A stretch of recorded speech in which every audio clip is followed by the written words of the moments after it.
piercing me with a bullet between your teeth.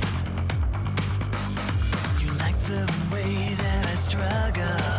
You're my favorite sin. I'm playing a willing victim, and when I give in, you kill me every time. You kill me every time. You kill me every time. You kill me every time. And you break me. You kill me every time. And you take me. You kill me every time. And you break me. You kill me every time. And you take me. You kill me every time. And you break me.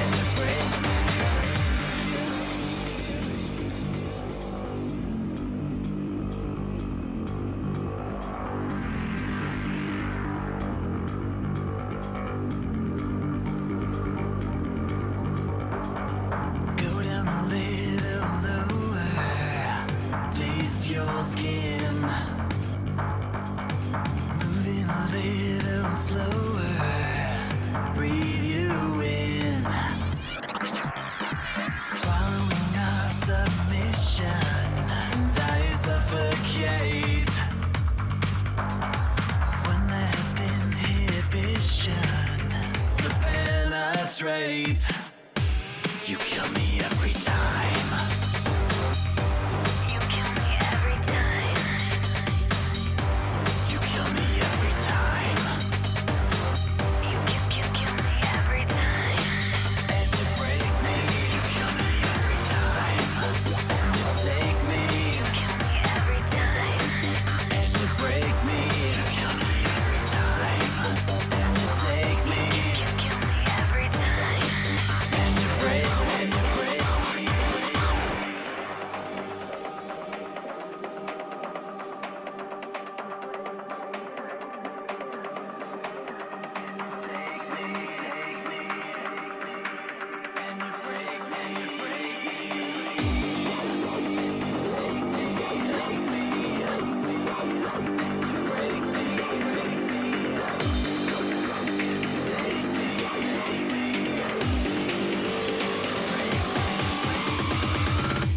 You kill me every time.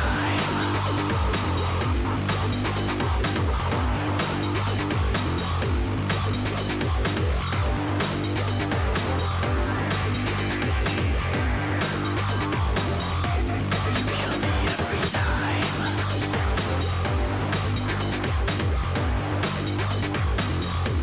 You kill me every time.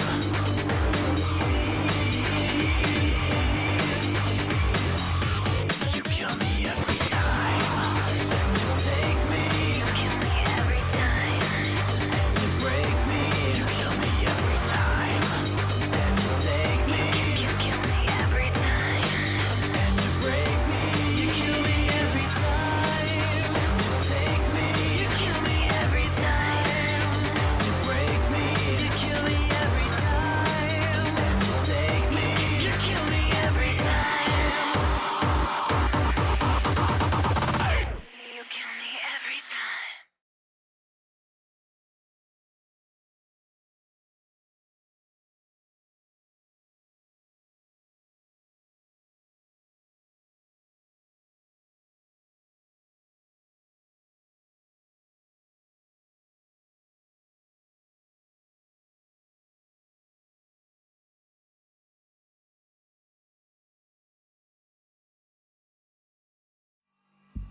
chat. You guys think that this is a fucking hypnosis stream? You stupid fucking morons.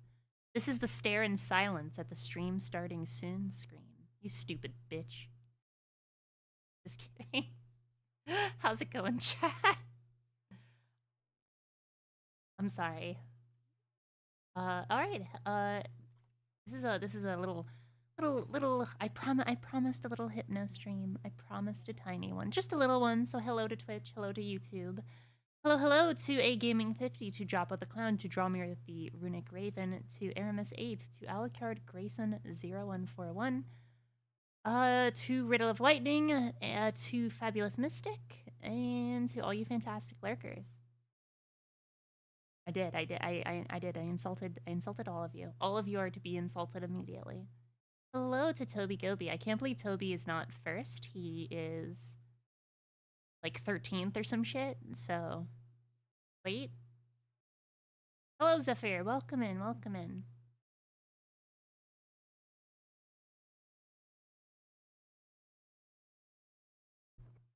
All right. Well, you know what? Maybe I will drink an entire water. What's up, gamers? What's up, gamers? Okay, alright. So, as I said in my Discord server, we're going to be doing some hypnosis, and we're going to be doing some one-on-ones. And if we don't have a one-on-one, then we're going to be doing hypnosis just like me versus chat, right? So, as it stands, we do have one person. One person who is brave enough to step up to the plate. That's just kidding. We have like 6.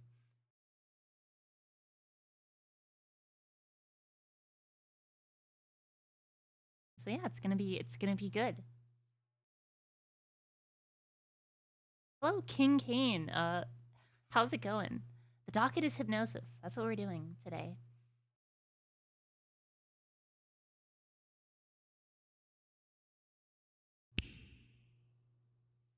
Wait, wrong. There you go. Barry of Chaos, thank you for the gift sub. I mean, wait, Joppo, thank you for the. You know what I'm saying? Fuck you. I'm just kidding, Joppo. All right, I have our first lovely guest today on this hypno stream. Now I know what we know about, you know, the humanoid furred mutants in the wasteland, okay? But I did extend a pardon, okay? So Cody's cool, all right? We're not gonna quarter him or anything of the sort, okay? Oh wait, I need to unmute myself.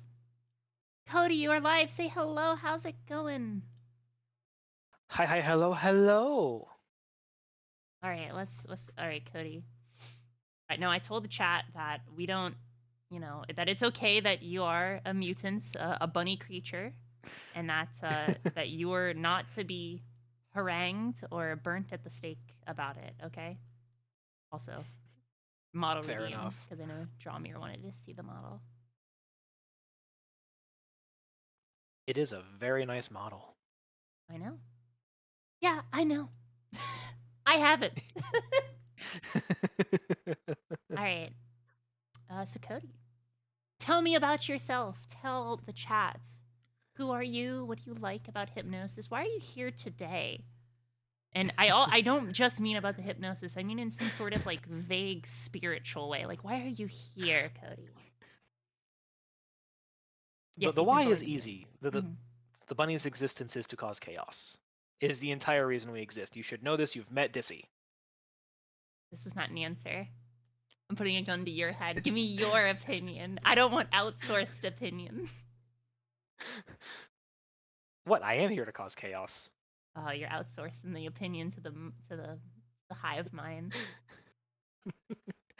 You assume there's not. You assume that we're all just not the exact same. Your Honor, it's very simple. All right, it's very simple. There's 2 types of people in this world. There's the cool and epic porkers, okay? And there's everyone else, okay? And Cody, you're everyone else, okay? Fair I'm sorry. enough. Hello, No Pretzel. You're Welcome good. in. Java says, which do you think? But no, it is nice to meet everyone. My name is Cody. I am a Bunny Boy VTuber. I stream things like Final Fantasy XIV, JRPGs, and if you are very, very lucky, the occasional hypno stream myself. Oh my gosh! And where can the people find such a noble hypno stream? Ignoble, perhaps. If you hadn't asked me, I wouldn't have forgotten the actual address. Hold on a second.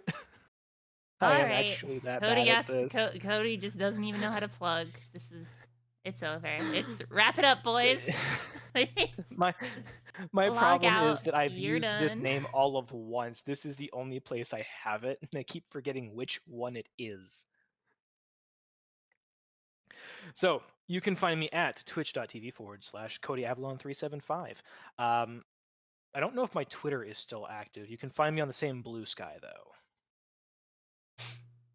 There you go. All right, Cody. Tell me a bit about your enjoyment of hypnosis. Why do you like it? Why are you here today to get hypnoed? Because you messaged me and you're like, you opened up and you're like, Porky Dorky, the best Warhammer tuber and hypno content creator in this whole wide world. Why? Can I please? I've never met you before. This is my first message ever. I'm just a little bunny. I'm waddling around. I want some peas pottage and I want your hypnosis. So why did you message me that exact statement? Okay. Who are you? What are you doing here, Cody? You killing me over here. I'm sorry. that exact statement, huh? Yeah. That's what you said to me. There are several people who will probably either be watching this live or on the VOD who know for a fact that is not the exact statement. But Yeah. yes, I did very eagerly volunteer for tribute. Okay. Why do I enjoy hypnosis? Yeah. So given where we are right now talking on these particular platforms, I enjoy it because it's a way to let go of stress and enjoy a part of my mind and how it works that I don't normally get to during the day, where I've got to be, active thinking on, like, not just daydreaming at the office.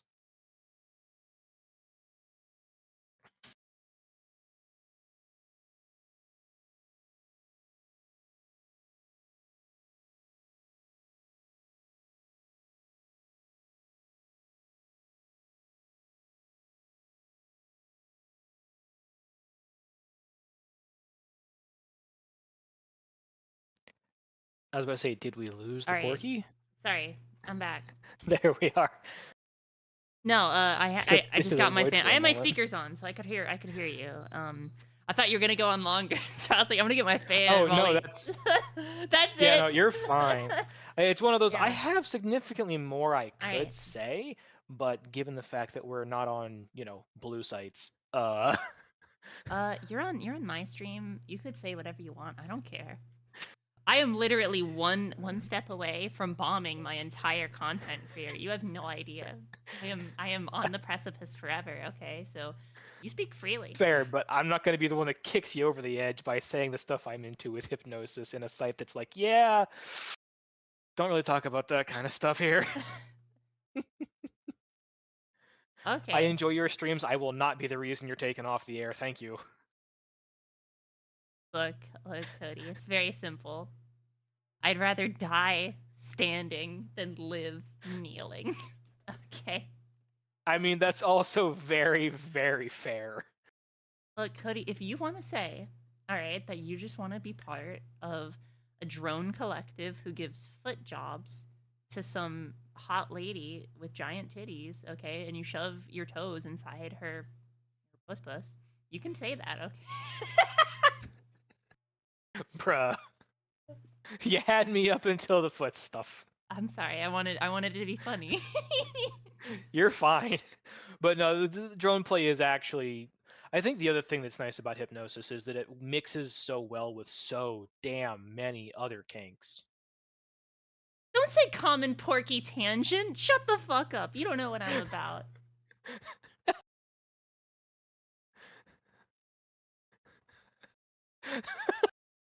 Oh my god. I'm sorry, I'm keeping up with your chat and it's hilarious. They're a group of characters, all right. Oh, you know, I don't have. Hang on, chat. I don't have YouTube on this one. Let me copy YouTube and put it in Hypno Gaming.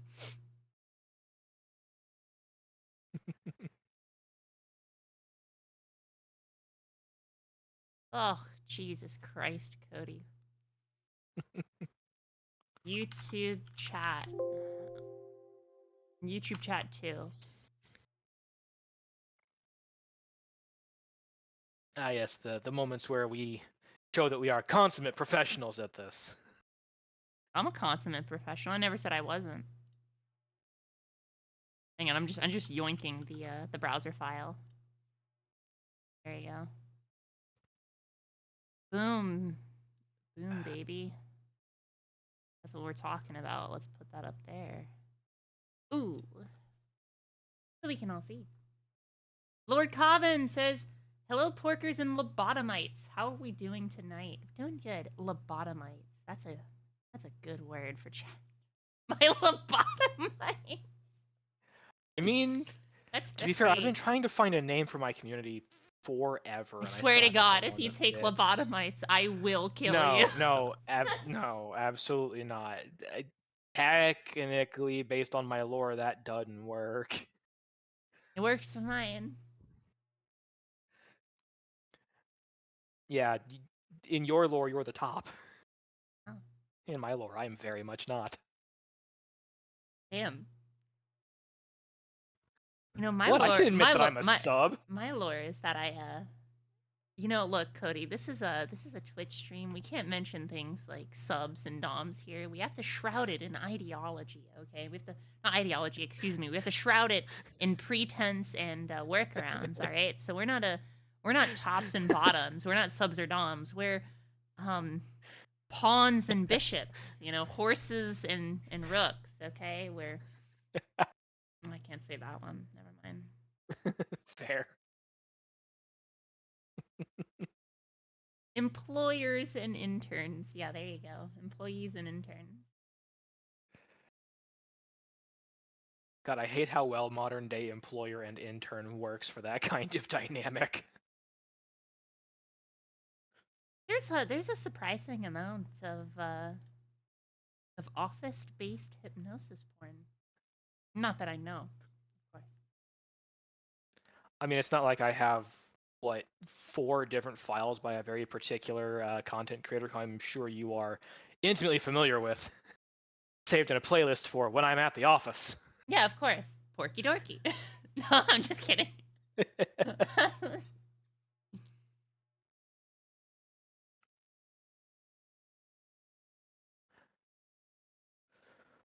Oh, good lord. Pardon me. All right, Cody. Do you have speaking of hypnosis, do you have any particular favorite types of hypnosis? Confusion, or different induction types, different themes? What do you enjoy the most? Um, the plus or minus 7 is usually a fun one, especially if done well. Confusion inductions have a hard time with me. The joys of ADHD analytical brain. But wait, It wait a minute, Cody. Hang on. But plus or minus 7 is a confusion induction. Explain that one. Explain that So- one, liberal. Can you? it's how my brain parses tasks. Okay. I can't parse individual focus tasks that well, so it's easy to overload my brain using plus or minus 7. Mm-hmm. But attempting to scatter my thoughts with different topics or things like that, like some confusion inductions do, my brain parses that type of information conversationally infinitely better. And hold on a second. Did someone seriously?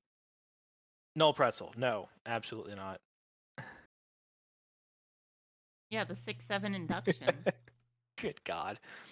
But my brain processes conversational information better than it does like focus-based information. So trying to get me to focus on different parts of my body while maintaining my breathing and something else, something's going to give. But jumping from topic to topic is what my brain does naturally, so it keeps up really well. Okay. I know that a lot of people, especially nowadays, have a harder time with it, but one of the better ones for me is actually progressive relaxation. You know, good. Okay, I'm tired of the hypno chuds, the chud cells of the hypno community saying that progressive relaxation is actually unbased and not cool. I mean, it's what works for different people.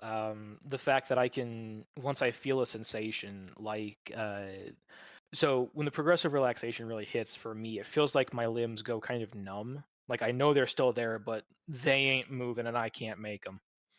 I'm sorry, Al, you covered most of my chat is Twitch based. We're growing. YouTube's growing. We're still growing on YouTube. So, you know, if anyone wants to Fair, give my YouTube some love, there you go. But go give Al Card some attention.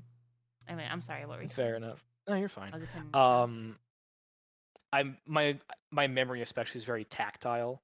So if I experience a sensation, I can recall it rather easily. And the more I focus on the aforementioned memory, the more I can relive the sensation to the point of I've actually had, and I've attempted this, and I can't quite get it perfect, but just remembering what my body feels like when in trance, and I can kind of hit that point right on the edge.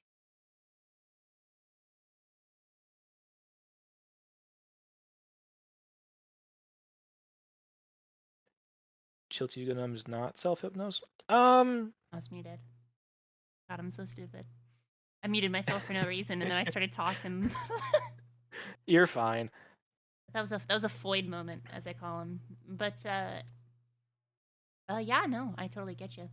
Plus or minus 7, using the tactile nature of things. I got an idea. I got some ideas. Okay. Mm-hmm. I'm curious, if you had to pick one for yourself, what's your favorite type of induction to use? So I really like okay, I like when I put my hands on my subject. I like when my fingers claw around their throat and I just start throttling the shit out of them and then they just stop thinking, and that's my favorite form of hypnosis. I mean, to be fair, it works on somebody. I can promise you. Like, okay, it's the taco as a sandwich argument. If you think about it, when you kill someone, that's a form of that's a form of hypnosis. The I mean, Simpson it is an altered induction. state of mind. It's a no state of mind. No, but to answer your question, um, you know, and I kind of gave a seed of truth there. I love kinesthetic inductions. I think having someone physically there makes it much easier to actually give them a proper induction. Because otherwise, if I am just like over the internet or over chat, right? It's basically just fucking impossible to actually attend to them the way that I'd like to, right? It's Yeah. less personal. Well, you miss a lot of information without like a live webcam or something to see what's going on their end, and not being able to physically interact with them. Because there are certain inductions that are infinitely more fun and infinitely more enjoyable when you can get that physical aspect to it. Also, Daco 10AF say 4772. Hello. Welcome in, gamer. Necromancy is just hypno too, true? Again, technically. Yeah, yeah. Okay, but work with me here, right? Work with me here. What you got? Hot necromancer kills you, but raises you from the dead, but like your mind is still inside your corpse, but then as you're risen, like they make it like hot about it, like hot hypno. I don't know. I'm trying to make it work in my head and not make it I like mean, evil necromancer. I mean, sometimes the evil is the fun part of it. Let's be fair here. Oh, I was about to show an example of what I was talking about from Twitter, but then I'd get banned because I scrolled once and Fair. yeah.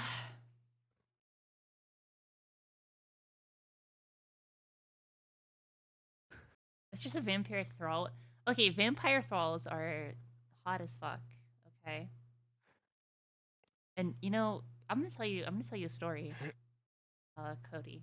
One time when I was Okay. in high school, back in the day when phones were like still kind of rare, back Yeah. in the old times when I was, not the ripe young age of 74. Uh, I one of my friends, not necessarily friends, but they were just a like someone I knew in class, right? A marginal acquaintance. They're like, "Hey, Porky, can I play with your phone?" Because like everyone was like 13, 14, and phones were still kind of new at the time. And so I was like, "Yeah, sure, whatever." And then they start laughing because they looked at my YouTube history, and my YouTube history at the time was all just like hot anime, hot vampire hypno, hot anime vampire hypno. Like it was just a long line of different of the same queries. Uh-huh. And I was just like, well, Yep. it's over. It's Joe. it's I yeah. It's so here's my favorite question with this because I get this in some of my friend thank groups you, a Pie lot Guy. with Have a good being one. into vampire thralls. What version of a thrall do you like the most? Because Hmm. there's at least three I can think of off the top of my head, and I do have a preference among them. Can you tell me the types? What do you I need to know like So the types in your so head. from the few lores that I've experienced for this, there is the type where they use the vampiric powers, the glowing eyes, like what we see in most media, Mhm. um, to bend the will of someone and leave them unaware of it. Mhm. Then there's being bitten and turning. Mhm. And then there's one particular, specifically an anime, that brought up the concept of how a bite affects someone, and the fact that some people become thralls because they get addicted to the pleasure that comes with the aforementioned bite. Are you familiar with Vampire the Masquerade? Loosely, I have heard of it. I have seen little bits and bobs of content here and there, but I am not deeply familiar with the lore and their such. With the exception of the Giovanni clan, uh, the vampire's kiss is incredibly pleasurable to the subject, and not only that, but many people will frequently become blood dolls to vampires based on the feeling. Some of them not even realizing that they're being fed upon because the aspect is, they the effect is so strong, and they wake up the next day or just a few minutes later, right, and they just completely forget that it ever happened. So they just kind of like, oh, I clearly had sex with this hot woman, but like actually shoot, I was fed upon. And with Nice. that in mind, right, there's kind of that level of if a vampire feeds a human their blood, they form what's called a blood bond. And the more you feed that human, the more the human is blood bonded to the vampire. And that bond grows in strength until eventually they're just like radically like up there in strength. Nice. As because my first exposure to the general concept of it being pleasurable came from an anime called the Black Blood Brothers.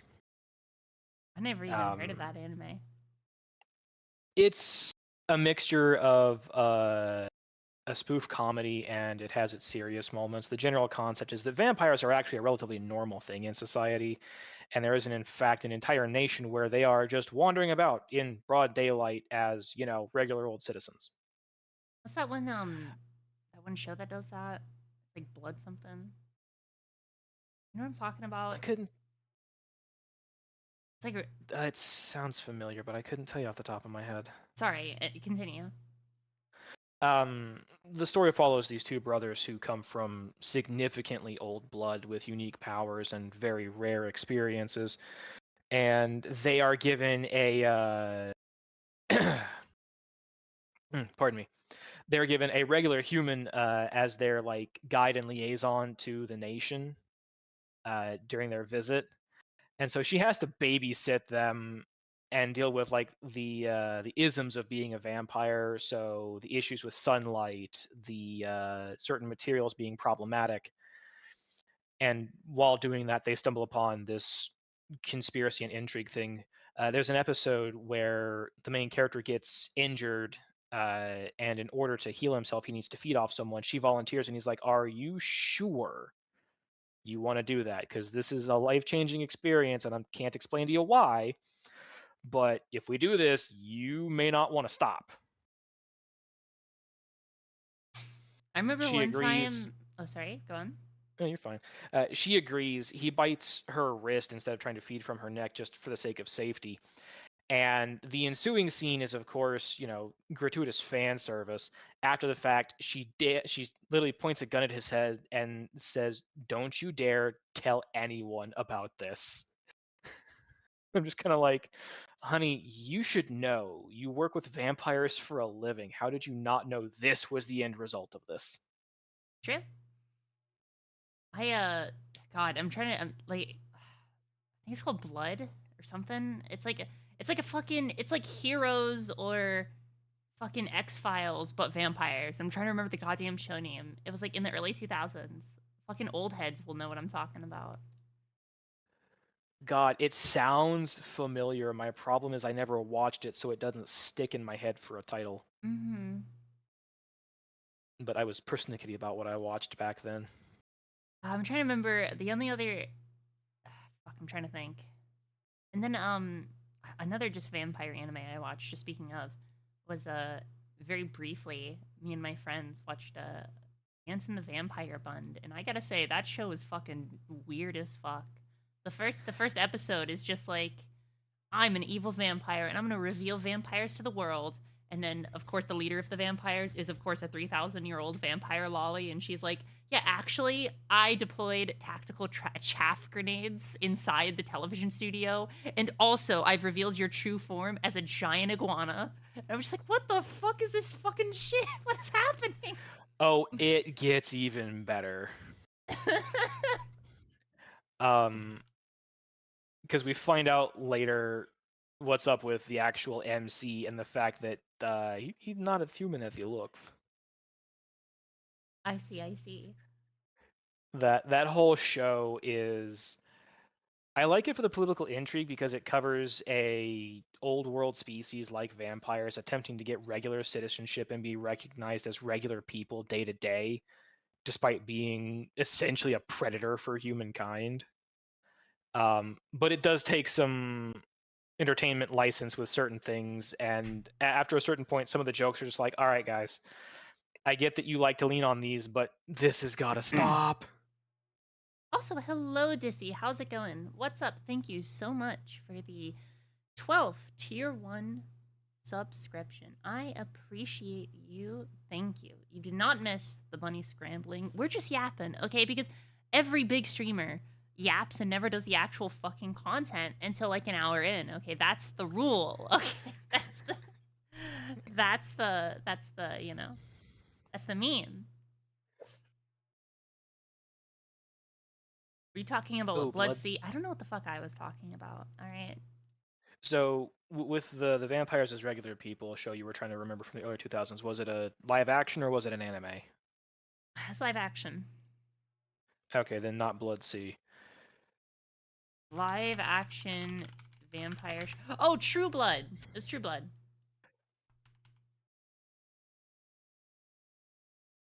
That like just it suddenly I remember bits and pieces, but good lord.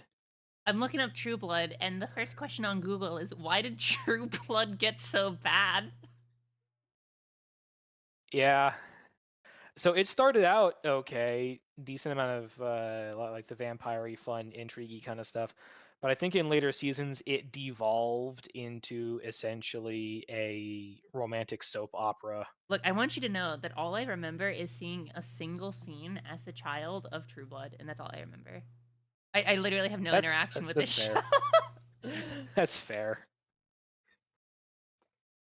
Women, that's not like the X-Files at all. Okay, when I said it was like the X-Files, I meant insofar that it was a real-time show. No, to be fair, that would mean that 99% of shows in the world are like X-Files by that metric of them just involving real people. But, let me yap, okay? Like, do you mean live action? Yeah. Yes. Real time. Look, all right. I have too much gaming in my. Okay, it's a real time strategy show. All right, it's a. I mean, hey. Terminal strategy game. I mean, hey, we get focused on a thing and it happens to be true. the only It's thing we true. can think of. I've done it more Look, than all once. right, you have to understand that every time I watch a TV show, I keep right-clicking thinking I can move my units around, but then I realize I'm watching a TV show and I get confused. Okay. Okay. Oh, man. Yeah, I'm becoming a TikTok ad. All right. Vampire the... No, you yawned. Don't yell at me. Look, I be yawning, and that's the time when a 500-pound goth chick will shove her tummy fat in my mouth, and she'll go, "Ah," and I'm like, ah. Bruh. Look, I get up to some crazy things, okay, when I'm IRL. Hey, you do you. Yeah, thank you. I will do me. Oh, God. Didn't even miss a beat. Yeah, okay. I know who I am, Cody, okay? That's what I said. You think I care? I live on the razor's edge on this street. I'll get banned any day now. It's over. Fair enough. It's over.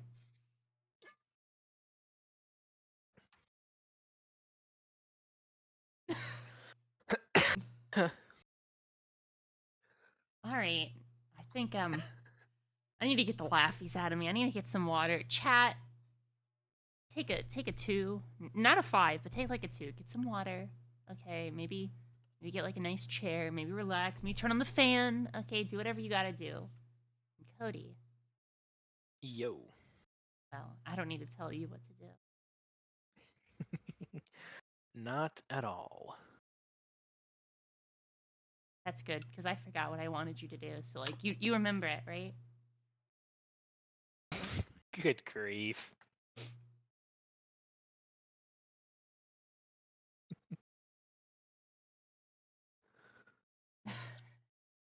All right, I'll be right back. I'll be right back. Just just white woman stare. You're gonna receive white woman stare, chat. Cody, you attend to them. You tell them what's up. Give them the business.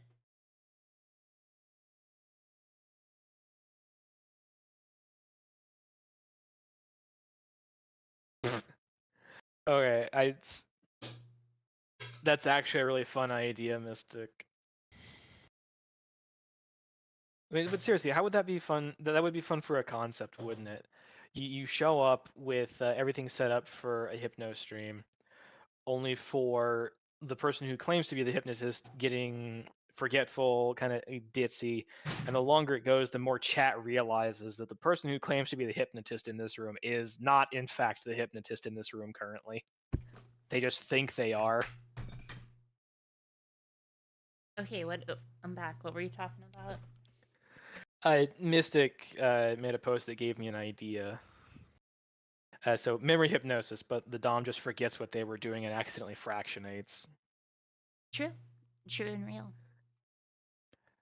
I think, God, that's actually a concept I've seen in some comics and art recently. It's someone who, they think they're the hypnotist, they think they're ready to go until they start, properly attempting the induction, and they find out here in about 5 minutes that they are not, in fact, the hypnotist in this room. Look, I think it's important to note that hypnotism is entirely lovely and beautiful and consensual. So, and then I pull out the gun, stare at the spiral. It's consensual. It's consensual.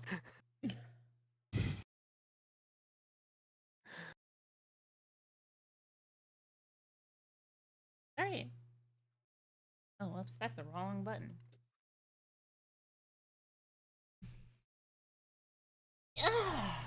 Oh, God, Cody, what the flip am I gonna do for you?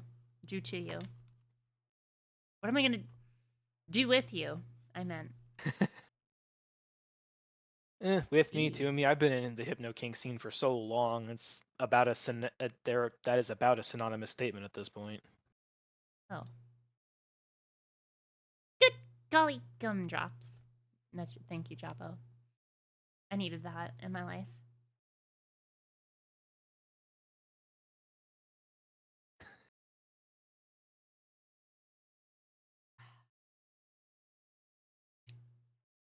I'm sorry. Look, all right. Let me preface this before we get started. Chat, if you're here for like Warhammer, maybe next time. You know, catch me Sunday. We're doing Enemy Within. But now things get weird. Okay.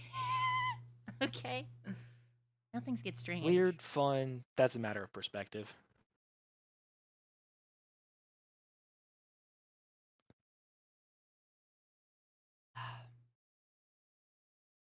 Cody, wait. Should I keep you on the left side or the right side? I keep you.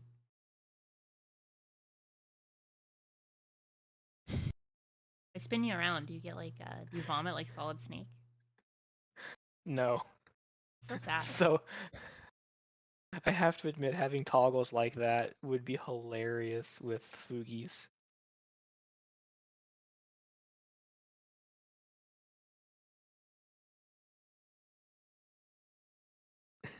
Alrighty. So Cody, now that it's you and me and the internet and anyone on the I love okay, I just gotta say, I just love the whole the whole the YouTube, the Beastman role player on YouTube. Sargor the Pale. Sargor terrified.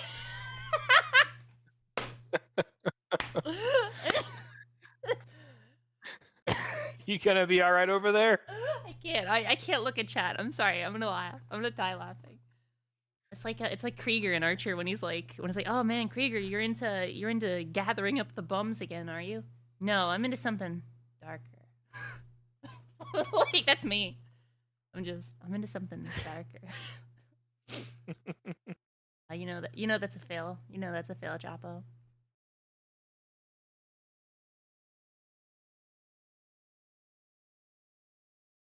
Okay, Cody. So I'm not sure. Are you gonna be looking at my screen, or you want me to like share? Frankly, I have no idea how you want me to do this, but whatever gets you to look at content. Do you have a specific spiral or something in mind? No. I was just gonna use them at random. Okay. Speaking of random, Then- Random's the person who sent me all these spirals.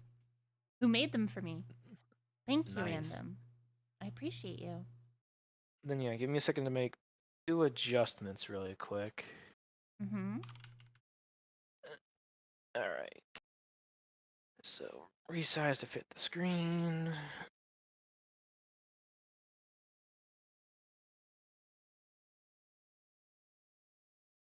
All right. I should be all set, so I'll be watching it off Twitch. All right. You should leave the Twitch audio on so it's like really annoying and confusing when you're listening. I think that'll really enhance your experience. The minor delay might, but if I attempt to speak after that, my brain is going to genuinely short circuit and I will be useless. No, that's what And I not do. and not in the good way. Well, in positive news, I do have apple juice, so that's really good. Nice. Mm-hmm.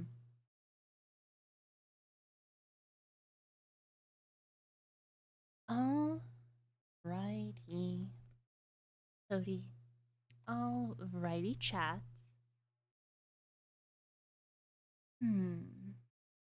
I want you to just allow yourself be as lazy as you want to be, listening quietly to the sound of my voice.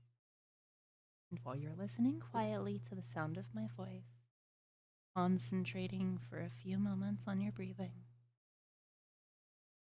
Breathing slowly and steadily, just as though you were sound asleep or pretending to be sound asleep. And imagining, perhaps, just how comfortable you might look while you're relaxing there in your chair, using the power of your mind to see yourself in your mind's eye. And using the power of your mind, do whatever has to happen to make you look even more relaxed. And thinking about your breathing, making sure that each breath in lasts the same length of time as the last breath in, and each breath out lasts the same length of time the last breath out. And even though each breath in will probably be slightly shorter than each breath out, and while you're thinking about your breathing, noticing perhaps the weight of your head against the back of your chair, still listening quietly to the sound of my voice. And while you're listening quietly to the sound of my voice, maybe you'll become aware that you've forgotten to think about your breathing, but that's all right. You can just simply start thinking about your breathing again while you're listening quietly to the sound of my voice and what I'm saying to you here.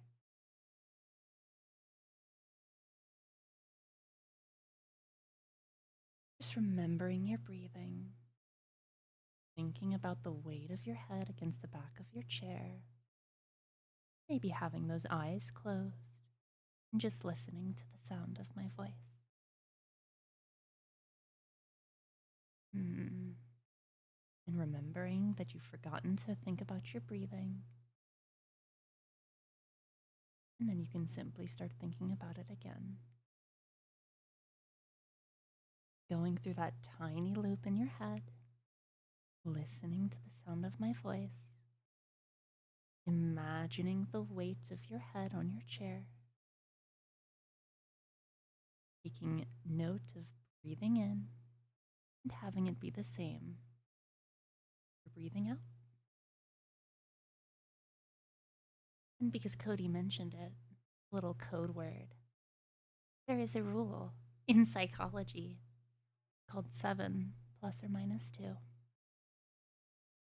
And that means, my lovely chats and my lovely subjects, that most people can think of 7 things all at once, plus or minus 2. So you should be able to think of at least 5 things all at the same time. The sound of my voice, the steadiness of your breathing, the weight of your head against the back of the chair. Very simple. Add another thing here. And how you might look from the outside, your mind's eye staring across the window, down on your form, and that's 4 things. The weight of your head against the back of the chair, sound of my voice, the steadiness of your breathing, and maybe the sound of the little music I'm playing in the background. That's 5 things now. And I wonder if you can think about those 5 things, and then, at the same time, notice the way your feet feel on the footrest of the chair, and perhaps how your arms feel. And that's 7 things now. The sound of my voice, the weight of your head against the back of the chair, the music playing in the background, the way you look while you're relaxing, and the steadiness of your breathing, and your arms and your feet resting down. And I wonder if you can add now an 8th thing into all of that. I wonder if your mind is powerful enough to think of 7 plus 1 things, adding in perhaps an awareness of the temperature of the room, and then just testing to see whether you can add yet another input to your senses, so that you're thinking of 9 things all at once. And that's indeed 7 plus 2. Thinking about all those 8 inputs to your senses, and then maybe adding an awareness of the way your eyes feel while you're thinking about all those other things. The weight of your head, your breathing, the music in the background, how you look from the outside, the temperature of the room, your feet on the footrest, your arms, the sound of my voice, and how your eyes feel, the weight of your head, your breathing, the music in the background, how you look from the outside, the temperature of the room, your feet on the footrest, your arms, the sound of my voice, and how your eyes feel. And of course, when anybody thinks of all these things, what they are really doing is scanning around them, one after the other, very quickly. So quickly it feels as if you're thinking of them all at once. And in the world of computers, we would call that time sharing, sharing your available resources between the different tasks you are attempting to perform all at once. And that's why some people can think of only 5 things, because it's the limit of their memory, while others can actually think of 9 things.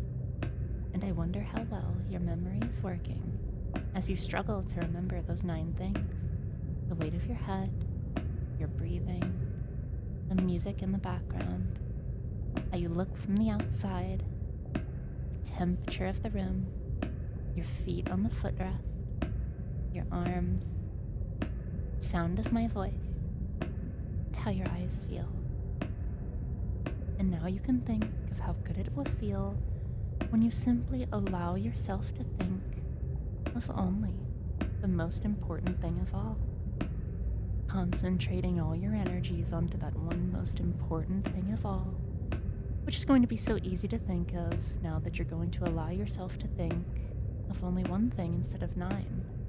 And that one thing is how good it feels to think of only one thing, thinking how relaxed you can be now that you're only thinking of how relaxed you might like to be. Relaxing in your minds and in your body.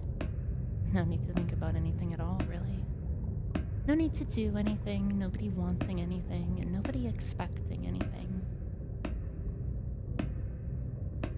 And absolutely nothing whatsoever for you to do except relax.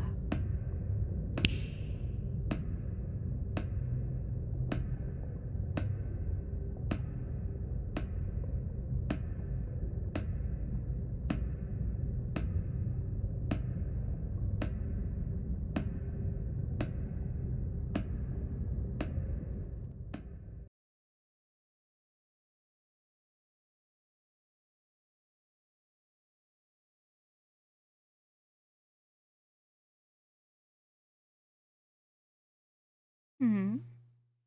Cody, are you there? Are you there, sweet, sweet subject Cody? Mm-hmm. Yeah. Mhm. Come on up for me now. Mm-hmm. Mm-hmm. Up, up, up. Yeah. Take your time. Ugh. Yeah, so you mentioned you really like 7 plus or minus 2, so I was like, I'm gonna pull out my 7 plus or minus 2 thing. That was a good one. Thank you. I appreciate it, gamer. Yeah, it's pretty solid. If you're the type of person who likes to focus on like tactileness and then focusing on just like various it's very simple, right? It's not super abstract, so Yeah. it's fun. Sadly, I am too neurotic for this. That's okay. It's you can just sit around and enjoy, gamer. There is no expectation, nothing at all. Just sit back and relax. I got you.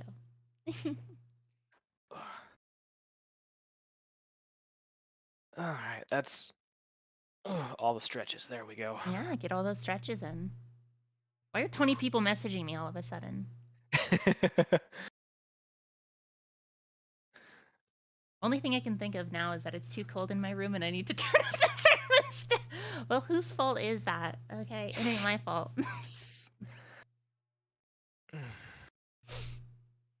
Alright, everything should be awake now. Good, better. Of course, of course, I say that. I'm gonna go stand up to turn on the light in my room, and at least one of my feet's gonna be asleep. Damn.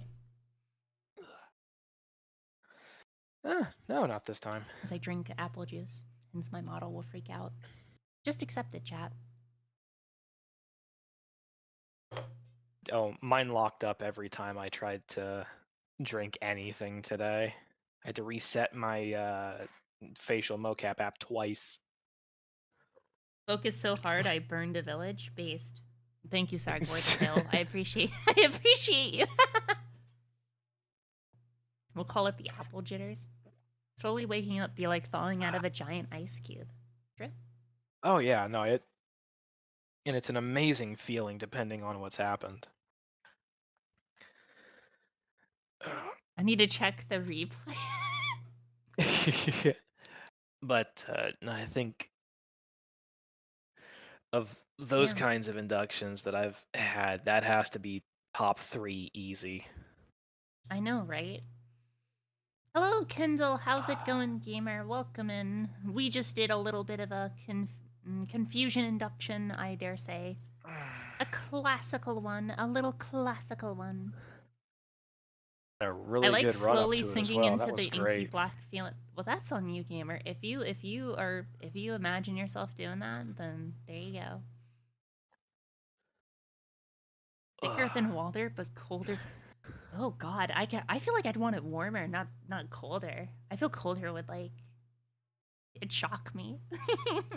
So I think it comes down to what the breathing does to the body. Mm-hmm. Because I learned this a while ago. That slow, repetitious breathing, especially if you get it to just the right rhythm, will actually drop your body temp. That makes Like, sense. tangibly. And what was the second or third time I ever tried to do an induction for a friend of mine.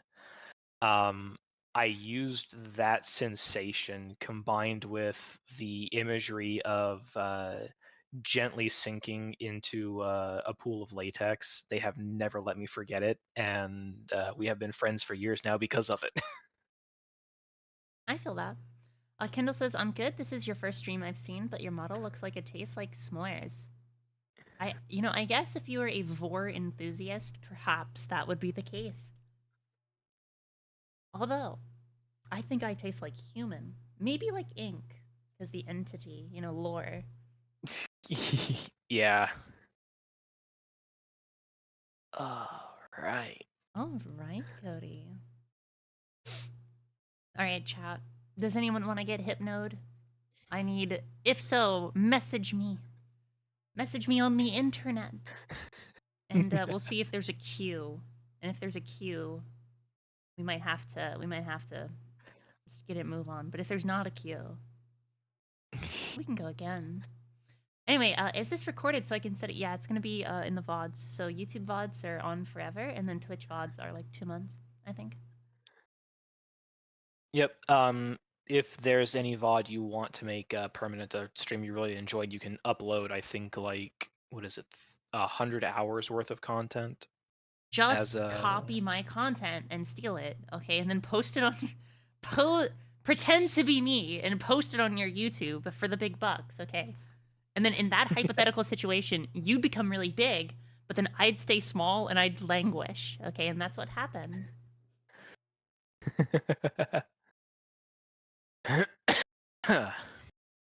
Rudo says, "I wish I could. Maybe one day." Well, why wish? Why maybe? What's with all these perhapses? Hello, cool. Hello. Also, my cat. My cat's here. Everyone's here. People are yapping. Shit's crazy, dog. All right, I have another person, Cody. So I must do my due diligence. It's been fun chatting with you and hypnotizing you. But I must move the queue forward. Fair enough. Y'all have a wonderful night. Hopefully we can do this again sometime. And I need to poke you about doing a collab again sometime. The last couple of times we've done this, they've been wonderful. Sure. We should play, shit. Oh my gosh. You know what we should play? Hmm. What? We should play more tabletop games. Specifically, you should play Star Wars Armada with me and the gang because I've been getting into it recently again and it's really fun. If you like Star Wars ships. So, I very much do. I still have all my X-Wing stuff laying around the house somewhere. good. Okay, excellent. I will send you an army builder. And yes, Dissy, we should collab. I agree. Much All right. agreement. All right. There are other people in line, so it has been an Cody, absolute get the blast, everyone. fuck out Thank of you here. all I for hate having you. me. You're. Y'all have a wonderful night. And until next Drones, time. flay him. Flay him the moment he leaves. Oi! But no, it's been an absolute blast. You guys have been great. I cannot wait for the next time. And until then, bye-bye. Bye. Ah. What the fuck was that? I have no idea. All right. All right, brisket. Mystic.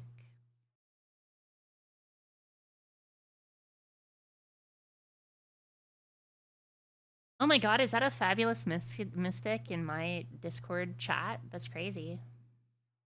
It is. All right. I am muted in Twitch so I can actually.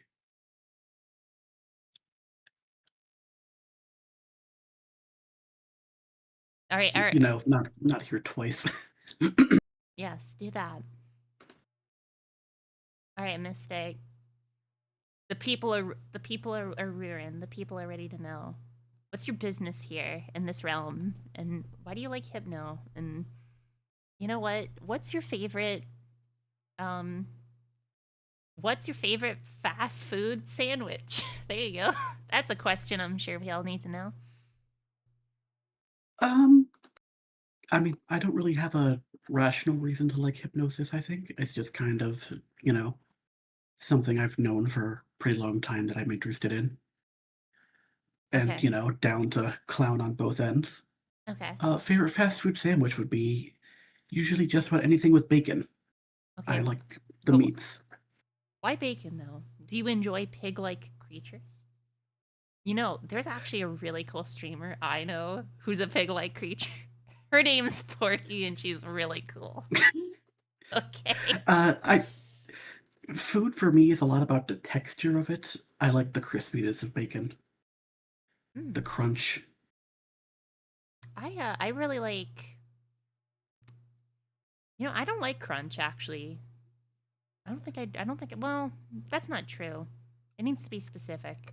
I never really liked bacon, honestly. That's fair.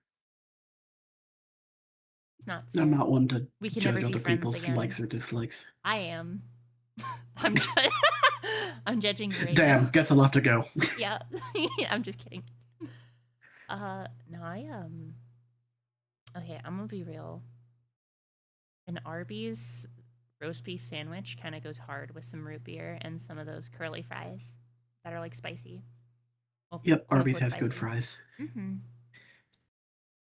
fries. Arby's is something that's usually nice, but it's not somewhere I'd actively seek out usually. All right. I do like that they use like the cheese sauce. Most places use melted cheese. They have like heated sauce, I guess. Frankly, I have no idea because I don't go to fast food that often. That's fair. I need to go there less often. Yeah, you know what? Mystic, it's very simple, all right? After today, you're gonna get hypnotized to work out in latex workout uniforms. And it's gonna be awesome because you're gonna get nice and fit, okay? You're gonna lift, all right?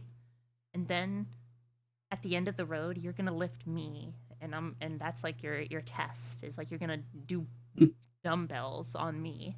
And then I'm gonna hang from a pull-up bar and you're gonna do pull-ups off of my legs. and then there's like kind of a like I'm also getting fit off of you getting fit, and that's what we're gonna do. Okay. Not entirely sure how that would work, but sure. Okay. You need to trust the process. Okay. I'm tired of all this process questioning. Okay. We need process acceptance. Okay. But yeah, do you have like a favorite induction type, or I don't know. What do you like? Um, Usually I go for progressive relaxation just because it's old reliable. But um, I don't know. I wouldn't really say I have. Hmm. I guess usually I'm more interested in like the fantastical elements of hypnosis and Ah, I see. You're like part the of theoretical. the hypno ERP. Oh, I'm getting magically mind controlled. Ah, I see. A fellow patrician in the house. Okay, I see. Same here. You know, I'm a true I'm a true I'm a true hypno EGOT. Okay, as well. Unfortunately, the more days pass, the less likely it is that I'm able to be have a talisman stuck on my forehead and then my mind just goes blank. I know, right? Every day we stray further from the ability to live as a literal Jiangshi. This is so sad. Exactly. I gotta say. Okay, I was reading with first edition Realm of Sorcery today. Came across the Golden Touch spell, and it's literally just a shaman wizard touching a guy and petrifying them. And I'm gonna be real with you. My first thought was, why did they make this so horny? But then upon looking at it, it's not actually horny at all. I'm just a degenerate, you know. Look, you're talking to someone who saved the flesh to gold spell from Baldur's Gate 3 specifically to use on Mizora in Act 3. Hmm. Interesting. And why would you do this? Because it was really funny and I wanted to see what would break if I petrified her in camp. Interesting. The answer is cutscenes with her break. That makes sense. But also, petrification statue stuff is hot. It is. Real.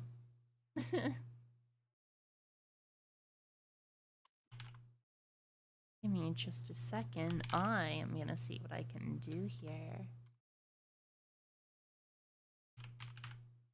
So Mystic, the last time we talked, I think you were playing my Imperial Assault game. A little, Yes. yeah. How you been since then? I've been doing pretty alright. I think things have stabilized out for me pretty well. Good. Um, Work Fantastic. is it's work, but it's stable enough to keep me living. I'm still in the preliminary versions of my work, so they could kick me out at any moment. I have no idea what the fuck's That's gonna unfortunate. happen. But I got a few I've more. gotten a I've got a few more weeks, and then once we're done with that, I should be good to go. that's good. I've gotten an employee of the week, so I think I'm decently stable. Or employee of the month for February. Nice. Yeah. You know, the pat on the back and then here's more work. Mm-hmm. Well, it's very simple, okay? If you tell the boss that you've completed your project 3 months early, obviously they're gonna give you the remainder off, right? Right? Exactly. Unfortunately, at the moment, I'm much more of a repeat these tasks every day than a project. Wizards all degenerates to a point. True. That was the most real thing you said. Shout out to Sargor the Pale. Shout Shout out to Sargor the Pale. I just love that where it's like, yeah, it's gonna get darker. Sargor the Pale is terrified. God, that's so fucking funny. Oh my lord. Anyway. Alright. Alright, Mystic. I think we've yapped long enough, alright. I think you and I realize that we're coming to a real time in our lives where it's either you get hypnoed or you hypno. All right, and we're gonna have to decide in a hypno duel, a hypno battle, who is hypnotizing the other. And by the laws of societal convention that I am willing to break, but you are perhaps not, that means that I am the automatic winner of the hypno duel, and thus I am compelled to hypnotize you now. I am defeated. I am so ashamed. Mm-hmm. Yep, you better feel ashamed. Haha. I point at thee and laugh. But not really. Cause I don't want to be that. I don't want to be that vicious. You can be. Oh, thank you. Thank you. Alrighty. So you mentioned relaxation. You said the key word in my autism brain. Okay, so I've shot to relaxation.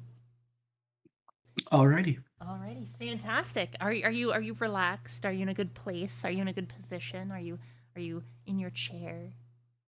Yep, I'm chilling in my chair. Chilling in your chair. How's the temperature? Is the temperature all right? Is everything good? Get your headphones on. No distractions. Yeah, it's all right now. Better be. It's a pretty neutral temperature. Good. I'm glad.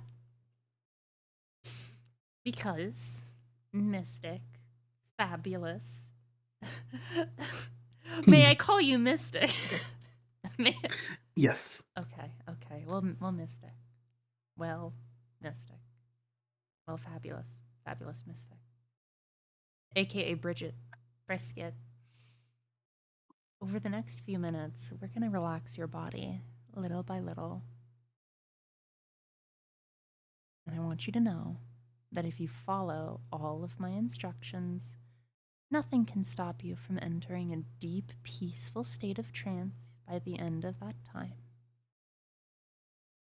And you know, if those eyes were to ever flutter open, maybe I'll put a fun little spiral, just a little one, just a fun one, just for something for people to look at. You know how it is. You know how chat is, okay? But it's not about them. Mhm. It's about you and me here. And my job is to get you to relax. And as we relax you into trance, it's important to remember that you really don't need to do anything at all to make this happen other than to follow my instructions. You don't need to move, except those little adjustments to stay comfortable. You don't need to speak. Even if I seem to be asking a question, I'll let you know if I need an answer. And when you find that your mind wants to drift off in its own direction, that's perfectly okay. Your subconscious can hear me, even while your conscious mind is following its own random thoughts. You already sound like you were, but I want to make sure, so settle your body into a nice, comfortable position for me. And let's start by taking a nice, long, slow, deep breath in. And now slowly let it out. Now take another long, slow, deep breath in. And slowly let it out. And just repeating that for me, a long, slow, deep breath in. And slowly let it out. Letting that breathing slow, focusing on my voice. Once more, taking a nice, long, slow, deep breath, filling your lungs completely. And this time, I want you to hold that breath. Hold it, and now let that breath out very slowly. So you can feel your body relax as it exhales.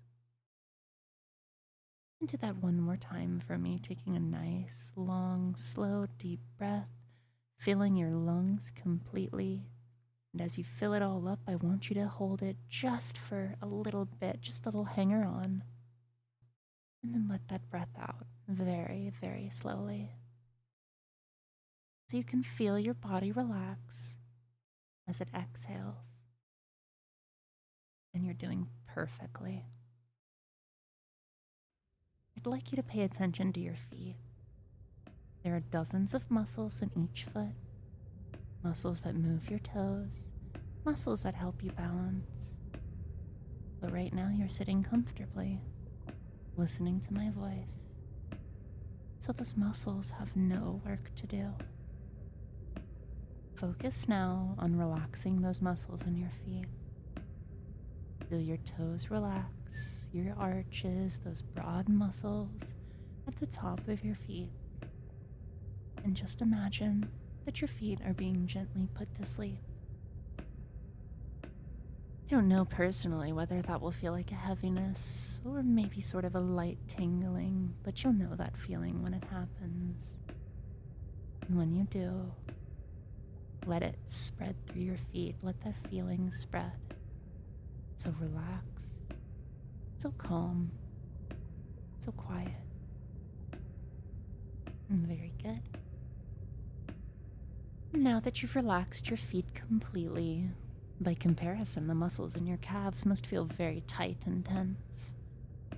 Allow that relaxed feeling to spread upwards from your feet, flowing into your calves, and feel those strong muscles in your calves smoothing out, loosening up, and relaxing.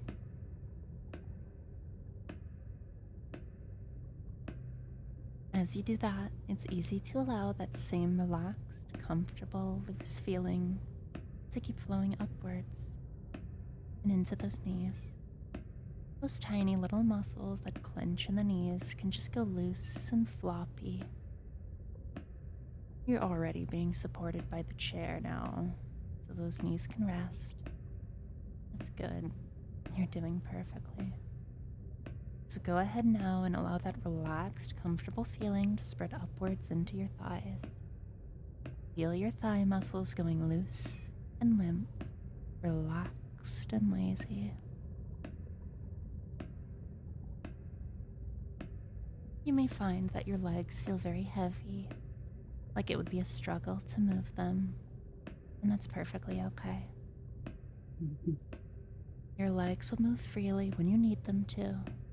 Right now, though, all they need to do is relax.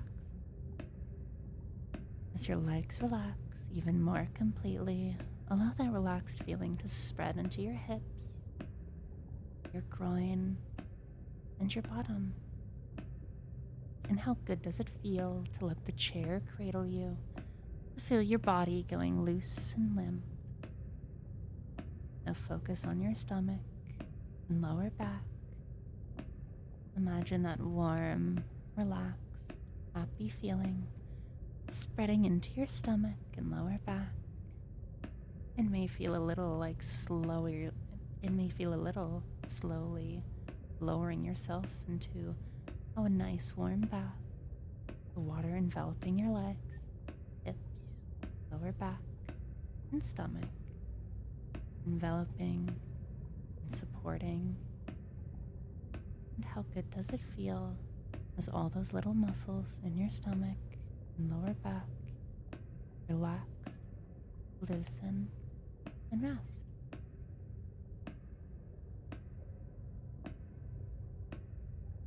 You're doing so well at relaxing that it must be very easy now to feel that pleasant, relaxed sensation filling your chest and back. Your spine relaxes, your breathing is smooth. Your breathing is smooth, steady, and rhythmic. A slow, natural, and easy pace.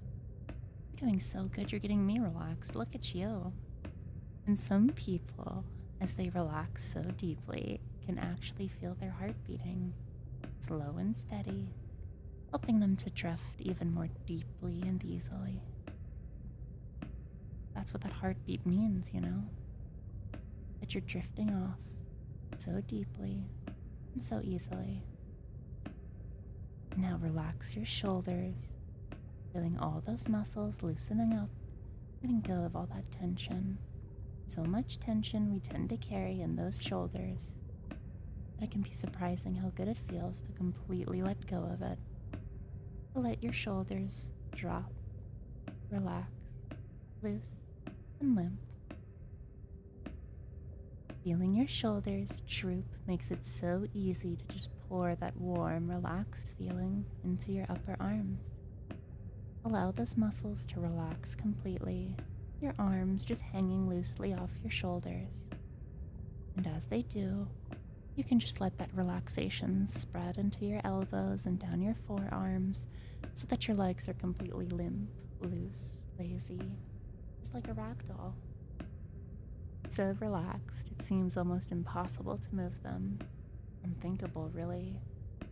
You disturb them, and that's fine. They'll move again when you need them to. For now, they'll rest. You can feel all those tiny muscles in your hands now, wanting their turn. Let them feel the relaxation now flowing down through your wrists, across the backs of your hands and through your palms, down into the very tips of your fingers.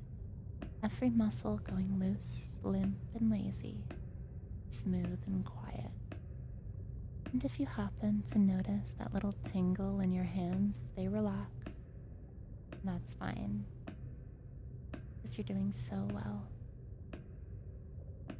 And it may feel to you now as though your entire body, everything below your neck, has gone to sleep, relaxed, heavy, loose, and limp. And you can easily allow that sensation to keep spreading upwards through your neck. Notice how the muscles in your neck relax and then reach a state of balance, of equilibrium, able to support your head in a comfortable position even as they let go of tension and relax.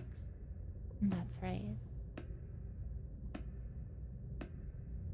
And there are a dozen of tiny muscles across your scalp, in the back of your head, and on top. Feel each and every one of them letting go, becoming loose and limp, smooth and easy. And then feeling that relaxed feeling spread down through your forehead and over your face. Your eyes may begin to feel heavy, the lids so relaxed they don't even want to think of opening. And if you find that your lips part as your jaw loosens, that's perfectly okay too. And do me a favor and just go ahead and ignore that sticky little tag placed on your forehead. Because now that your body is so relaxed, you can allow your mind to relax as well. Drifting this way or that, completely unconcerned with the here and now, while I speak to your subconscious. I'm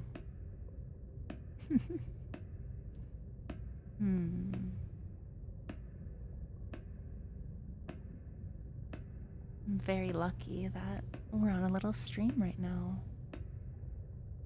because I have some very evil thoughts. You're doing so good, being so relaxed for me, allowing those feelings to wash over and remain on your entire body.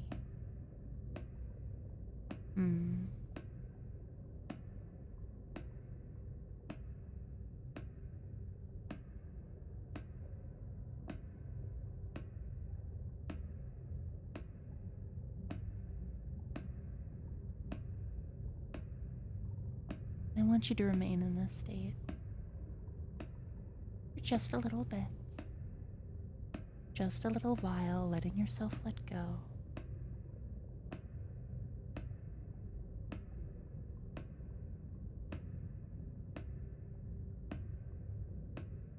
Enjoying the feeling of being relaxed, enjoying the feeling of not having to worry, enjoying that feeling of there being nothing left, Nothing but relaxation. Nothing but my voice.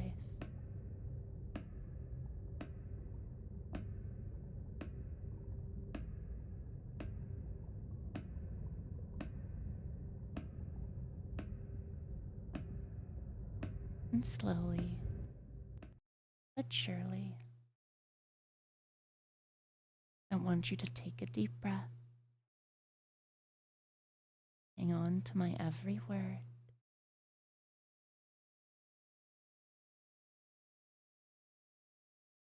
Take another deep breath, another cycle. And feel that energy coming back to your toes, riding up through your calves, feeling energy and life, feeling them again, going up to your thighs, then to your knees. Excuse me, I meant shins, but it's okay. Life is coming back to your legs. As I said, that's how relaxed you were. You're getting me relaxed. Having it rise up to your torso, into your arms, into your neck.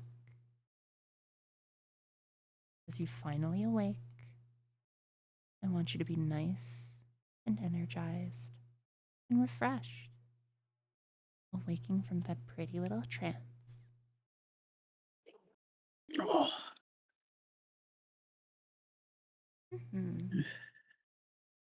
that was heavy. Good. Yay! Thank you. You're welcome.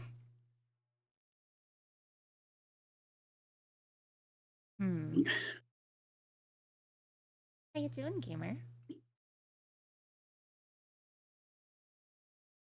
Oh, me? Yeah, I'm good. Yeah, Mm, you're doing that's good. nice. Yeah. hmm Good. Yeah, Yeah. that was. Yeah, you're nice and relaxed for your commander.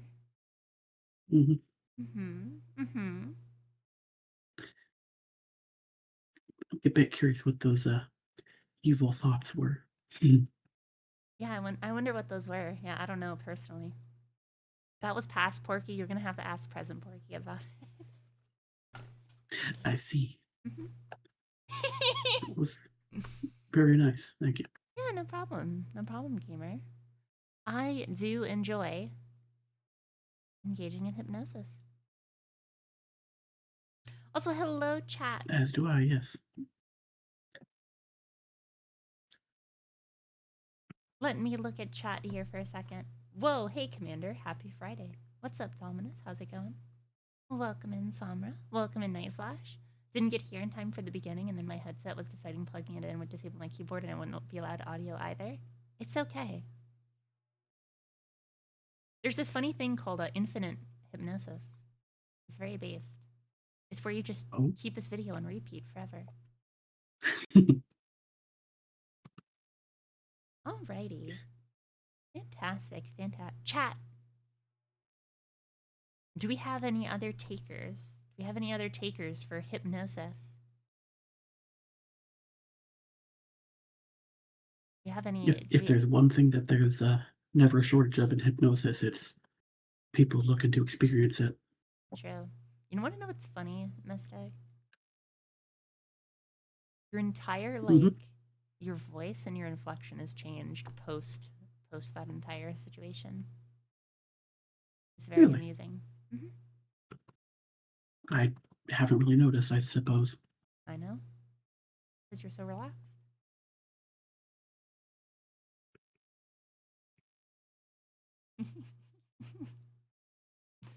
The rage returns. Sargor is terrified.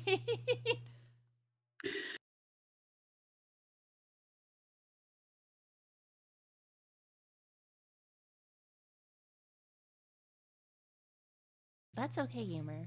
You don't have to.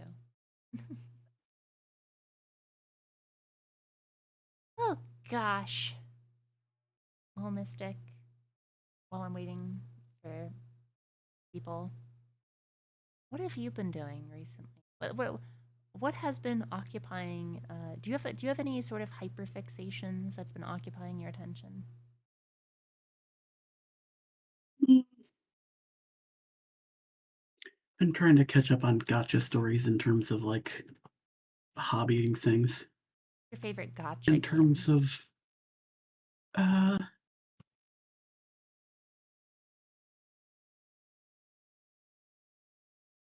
I'd say at the moment it's Honkai Star Rail. I'm looking forward to Silver Wolf coming out. Hmm. I'm gonna In be terms of honest with more, you. I know nothing about any of that. that's fair. Is it like an actual like railroad, like Honkai Star Rail? Like, You do go around in a space train. damn. In terms of hypno fixations, I'd say Jiangxi stuff is Jiangxi stuff and maid stuff would be my current. It's your current hyperfixation. Yeah,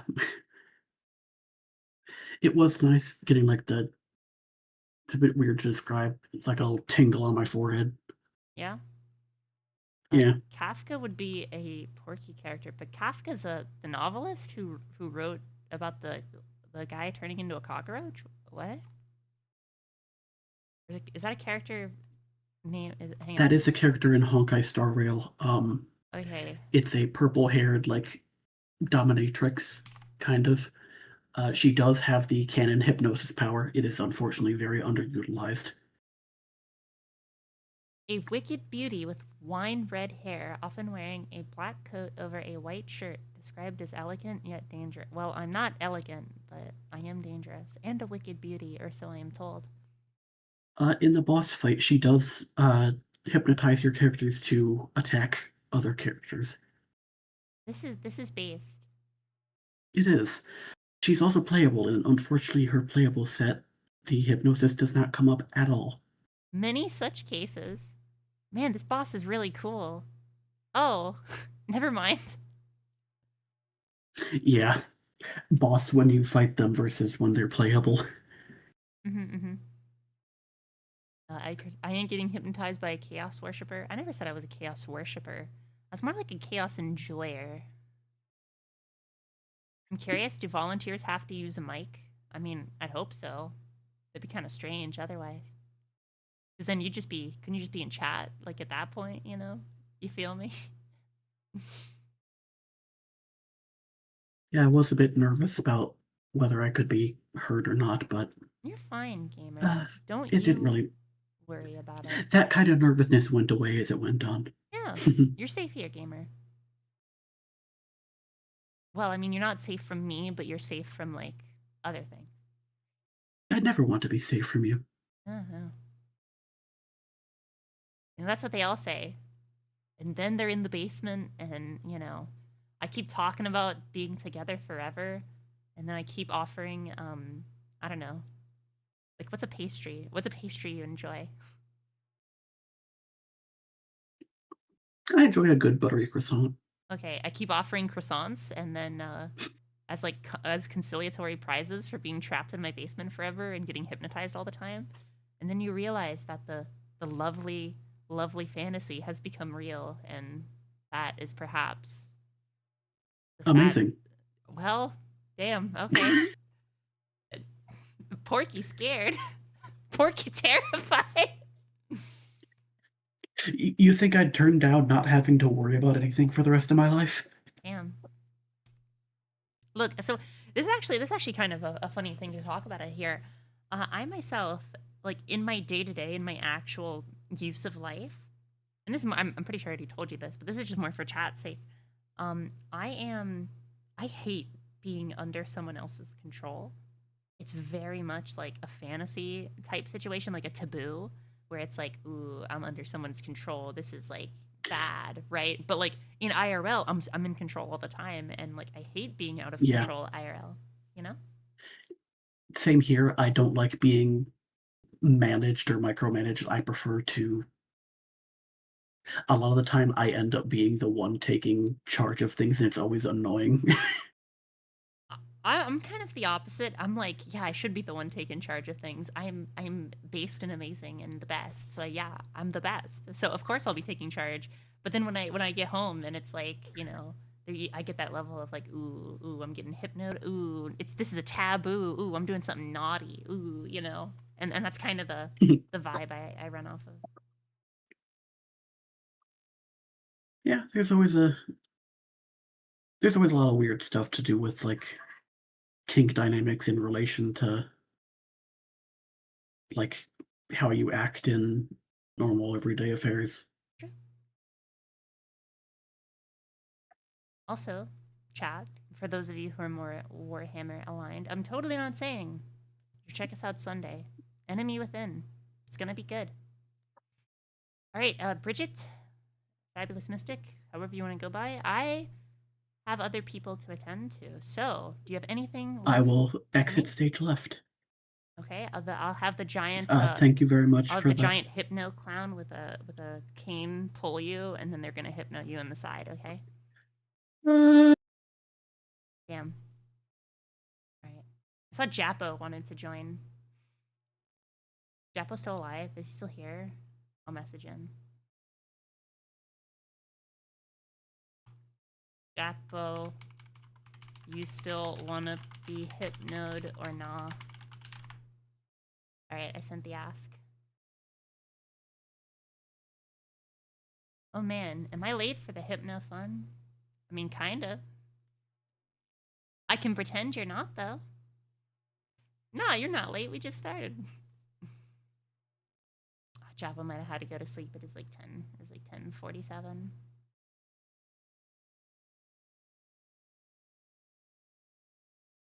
He did express interest, but we didn't get to him in time. Perhaps I messaged him. I'll give him like 5 minutes. How you doing, chat? What's going on?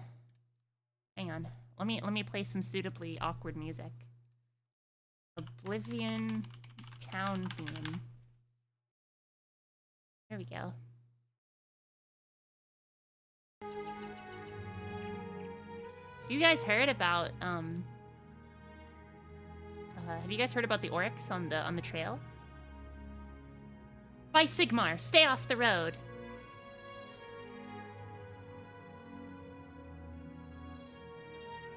Dizzy asks, what's more powerful, Hypnosis or Dark Souls 2, Scholar of the First Sin? Dark Souls 2, Scholar of the First Sin is the worst fucking game I've ever played. That's not true, but... okay, Dark Souls 2 is a game that engages... I mean, I'm trying to figure this out here, but... Okay, you know when Peter in Family Guy said it insists upon itself? That's the best way I can put as Dark Souls 2. Unironically, it insists upon itself. And what I mean is that it's trying too hard. Like, it's a game that tries to take Dark Souls 1. It doesn't have any of, like, the philosophies or game systems of Dark Souls 1, like, actually, just conceptually. And then it just tries too hard to be really hard. And as a result, I just don't like it.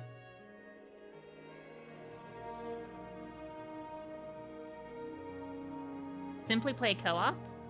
Okay, but like, you can enjoy like the best games ever, or excuse me, the worst games ever with a friend.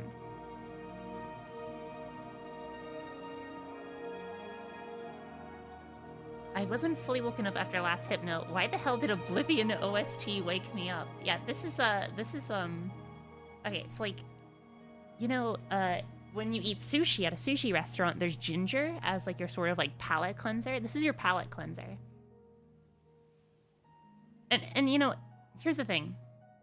Anytime I talk about a game, and I want this to be known, if you like the game, good on you. That's amazing and fantastic. Okay, you enjoy what you enjoy. I'm not saying that your enjoyment is invalid. What I am saying, though, is that DS2 is sort of like a puppet of what... It feels like people are who made it, because it was a different dev team. It feels like the people who made DS2 made a game, like they made what they thought DS1 is. You know what I'm saying? Like it's like their model of DS1 is what DS2 is, instead of a sequel to DS1, if that makes sense. And here's the reason why for me, and this is just my reasoning. The 8-point movement is insane. It's ridiculous in a game like Dark Souls 2, especially with the platforming. Okay, the fact that you don't have fine-tuned movement controls, insane. The hitboxes, insane. The tricks that don't really necessarily rely on like player knowledge, but meta, or not in-game knowledge, but meta knowledge. That's frustrating. And I'm not a big fan of like the enemy design. It's all very like rote. You know, like, I get it, Scorpioness Naha, yes, you know, oh, what if her poison was HYPNO and she bit me and I'd become like her little slave, haha, I get it. But simultaneously, she's just Quelaag, but less cool. Right? And so I think that's my opinion of DS2. It's like, I think that it has some interesting ideas, but as a Dark Souls game, I feel I'm playing someone else's model of a Dark Souls game.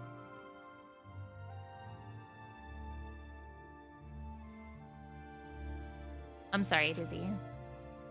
As I said, your enjoyment of DS2 is totally valid. Alright? You enjoy it, that's fine. I don't, you know, I'm not here to ape your enjoyment. That's just my feelings on the game. It's just Quelaag, but less cool. The redeeming factor of DS2 is the Desert Sorceresses. To be fair, when I was playing DS2 on stream, when I beat DS2 and all of its expansions, someone did... they rated the game, right? Because they watched me on the stream, and they gave me a bunch of high-level Desert Sorceress gear, and that was sick. That was really cool.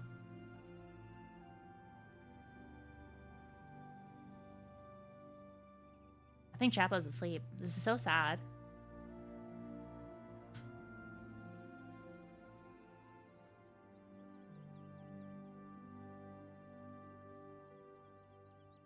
That is the good ending.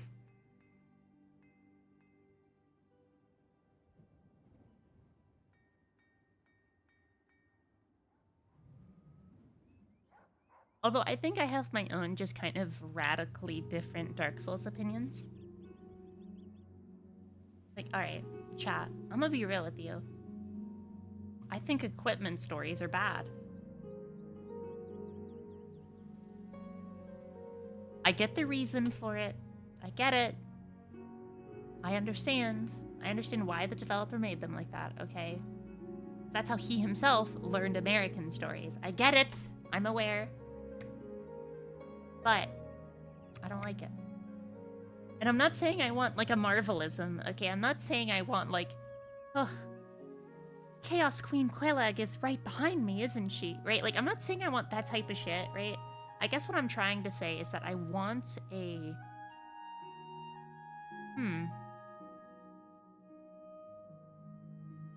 I want something that has a bit more meat to it, because when I interact with Dark Souls, I get this vibe that there's a lot of cultivated mystique in an attempt to get me to think about all of these possibilities. But it's very hard for me, without anything to grab on, to think of those possibilities. So I feel empty when I play the game. I'm sorry. I know. I'm sorry. Okay, look. All right, I'll give you this. I'll give you this. All right. I really like the designs. I really like some of the enemy designs. I like a lot of the characters in it, like the character stories, right? Like the Onion Knight, you know, he's very cool. I like him. But I just wanted more meat to chew on regarding like the quote-unquote main story for Dark Souls. What was the toughest Souls boss for you, Porkers? I have the answer, and I'm gonna say it, and you're gonna laugh, but then I'm gonna explain my reasoning. So in Dark Souls 1 on PC, if you attack and fight the 4 kings, there's a glitch that can happen, alright? And this glitch is when, if you don't kill the second king fast enough, the game will just infinitely spawn kings, alright? So, the 4 king boss fight on my rogue character became the 7 king boss fight. And all of a sudden, it got way harder. And then, in that experience.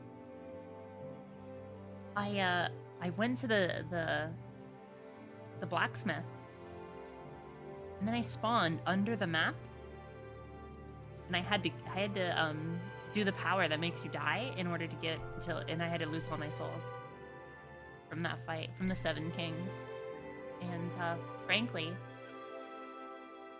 that's I did not play it until the remaster, which has its own problems, came out, because the PC version was just so buggy. I was like, I'm playing the remaster. So granted, I will say, because I'm a PC gamer, and because the original version of PC was buggy as hell for me, that also colored my viewpoint. So I am biased. I'm gonna say that.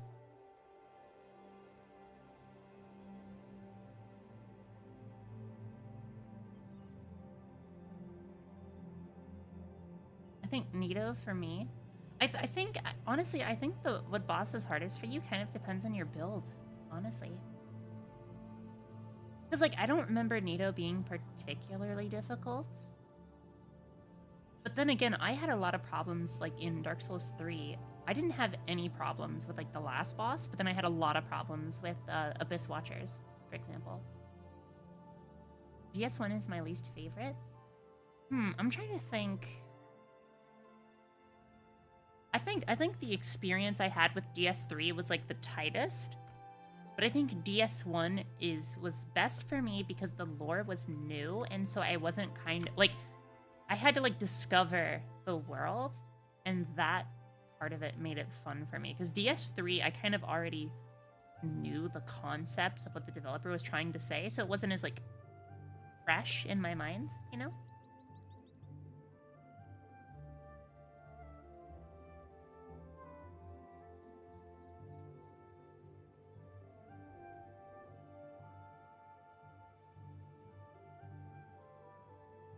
Nito is super easy. As I said, I think it depends on your build.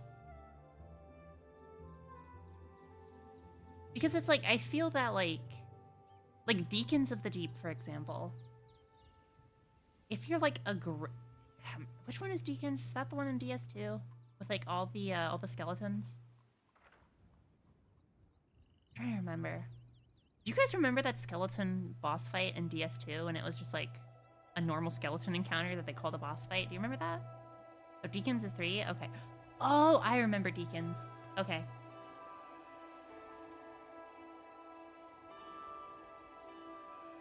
I know what you're talking about.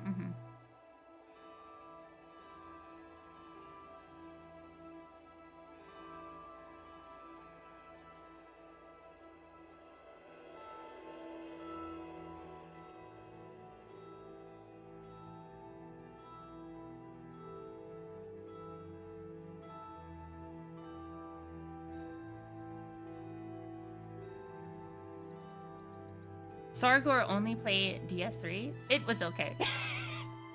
I just love the idea of like a Kazrak or you know, Morgur the Shadow Gave or something, just like tip tapping on the phone. Sargor only play DS3. It was okay. It's true.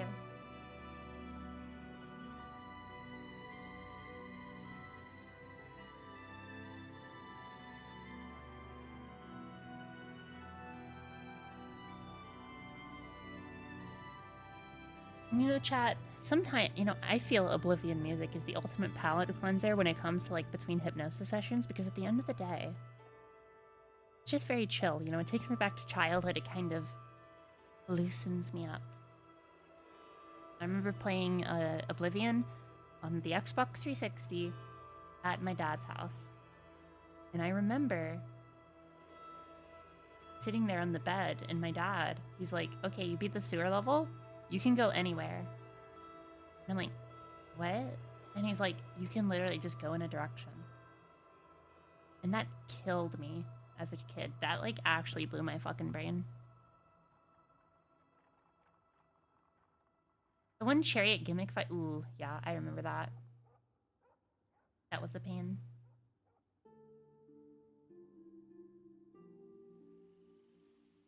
Oblivion is chill, but the soul yearns for Hypno. I know. Well, yeah, I did Hypno twice. I know.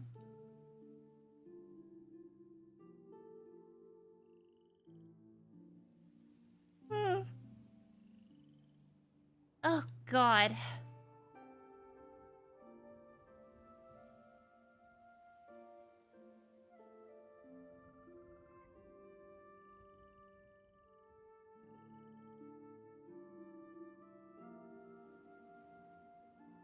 Chat, during this moment of palate cleansing, I'm gonna open up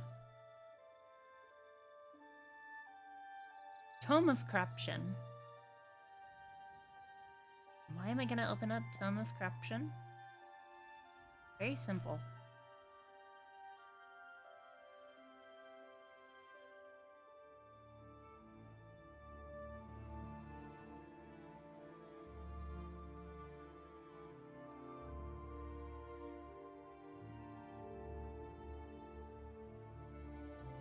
We're gonna pop open the Keepers of Secrets, alright?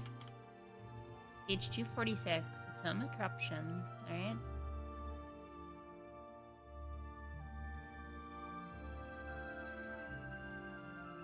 And then we're just gonna take a snippet. So why do the sex demons in Warhammer? Why,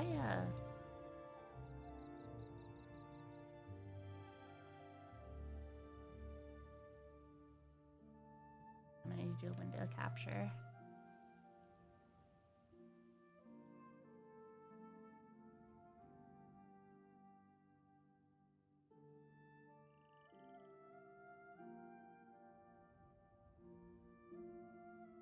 Why do they have hypnosis, chat? Why do the sex demons have hypnosis? What do the developers mean by this?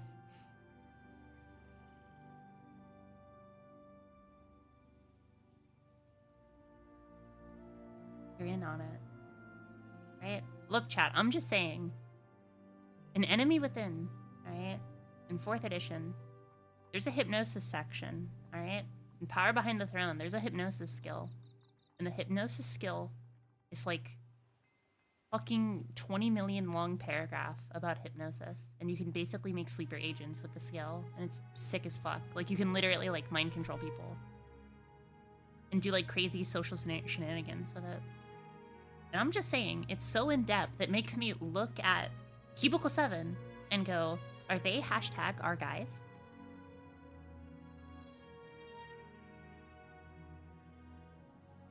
I'm also going to read the special rules of the Keeper of Secrets, you know, just so I can understand. What did they mean by this? The Keeper is so seductive and bewildering that living opponents within 16 yards suffer a -10 penalty to their weapon skill and willpower. The Keeper wears pastel chaos armor that accentuates its form. It takes no penalty from wearing heavy armor. It has claws, extra limbs, horns, piercing tongue, and a pincer hand, and there's a 10% chance that a Keeper of Secrets will have an additional mutation. If so, roll on mutations of Slanesh to generate them, modify stats as appropriate. Another special rule it has, Domination. The Keeper can use its supernatural powers of seduction to put the weak-willed under its control. It may attempt to control a single living creature within 24 yards as a full action. This is an opposed test that pits the Keeper's fellowship against the target's willpower. If the demon wins, it gains complete control over the target and compel him to do it as it wishes. The target may attempt to break free from this control after 1d10 minutes by another opposed test. The Keeper can free a subject from domination at any time as a free action. What did it mean by this?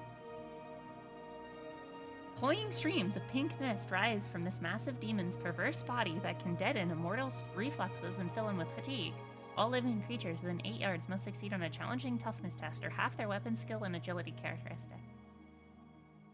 What did they mean by this, chat? Can you imagine being a GM and running anything Slanesh related? I don't have to imagine it. That happened to me, okay? And you know what? My party did fight sex tentacles. And you know what, chat? I got accused of running a piss forest. And you know, I'm gonna be honest with you. I kinda did. But I'm not gonna admit it.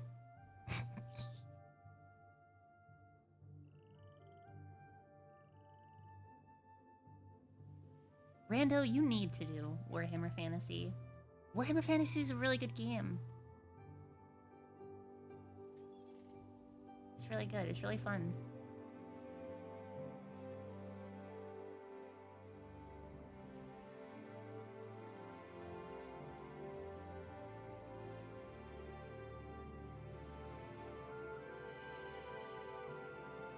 Oh, I can't GM that shit. Oh, I see.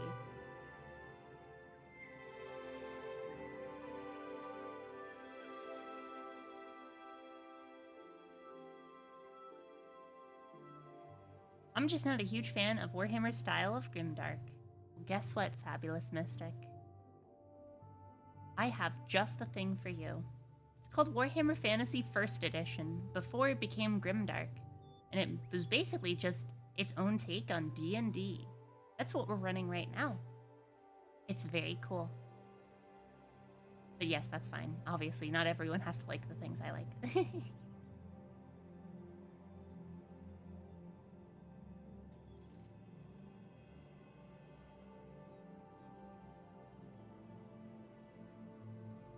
Also, why does the Keeper of Secrets have the Succubus spell? At the end of this spell, your spirit pulls itself free from your now comatose body and drifts to the aether. Though you cannot physically interact with the physical world, you can still smell, taste, feel, hear, and see as normal. While in ghostly form, you are completely invisible and cannot be harmed by any non-magical weapons. You are still bound by the laws of nature. You cannot fly, walk through walls, or any other act that you would normally not perform. You cannot cast spells. You remain in this state for a number of hours equal to your magic characteristic times 2. Before the spell ends, you must re-enter your body. If you are somehow prevented from doing so, your consciousness snaps back to your body, but you must succeed on a hard willpower test or gain an insanity point. You may not cast this spell on others. Though similar to Project Spirit, Succubus has an unusual effect that manifests itself when your ghostly form comes in contact with mortal flesh. Through the power of Slanesh, the subject of your touch feels it, even though he cannot see, smell, or hear you. You cannot harm the subject, only excite his senses. For each hour you spend caressing your victim, the subject of your attentions must succeed on a toughness test and a will. Like, imagine GMing this shit at like a game shop. like, like just like the GM in the corner, like sweating really heavily, pushes up his glasses. Oh my god. I feel I could. But that's because I am fucking insane. Now I can go to bed peacefully. Good night, Alucard. Have a good, peaceful sleep. Thanks for stopping by. Have a good one, gamer.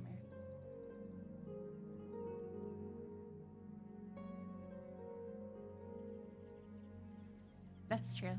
That's true.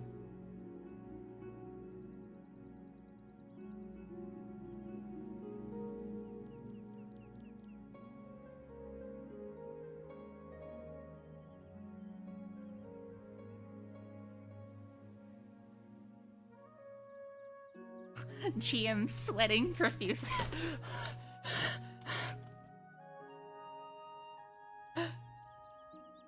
Be me. Completely normal GM. Everyone sits down. There's the only woman in the game. She sits down. Oh my god. A real woman playing Warhammer Fantasy? Okay.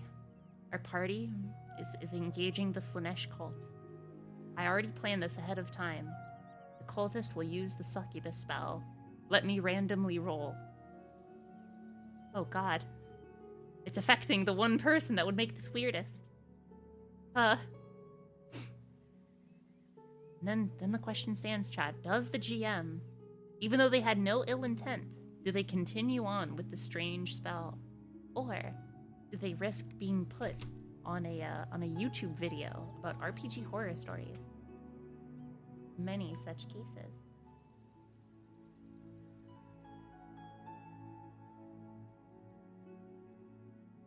Roll again. Roll again. It's the same number. We'll just end it this time, guys. yeah. Okay. I'll see you guys later. You're not a normal GM?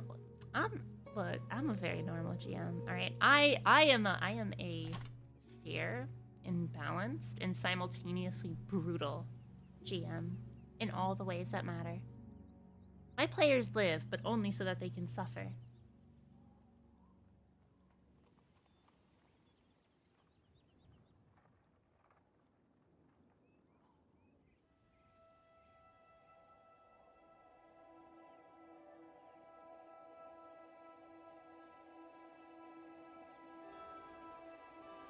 Also the piss spell.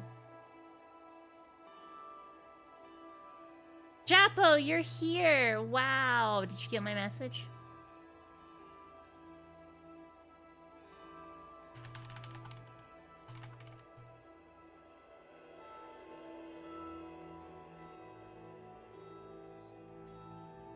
To be honest, I heard you wanted to GM a Star Wars TTRPG, and I wanted to volunteer to play with zero knowledge. Well, we're pretty much full with D6, Star Wars D6, but I'll show you the picture of what we're doing. We're doing the Dark Striders campaign. It's really cool. It's written by Timothy Zahn. Or there's a story in it written by Timothy Zahn.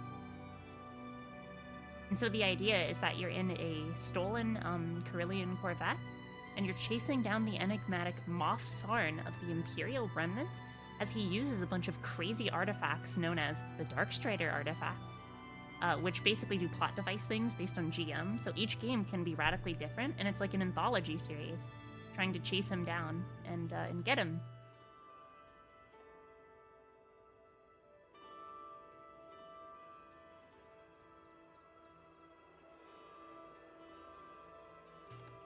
I also heard they were doing a new Spaceballs. Tartan Cruiser. Did you know, Dizzy, that Star Wars D6 actually made the Tartan Patrol Cruiser? As well as the Juggernaut and various other items in Star Wars. I did not know that.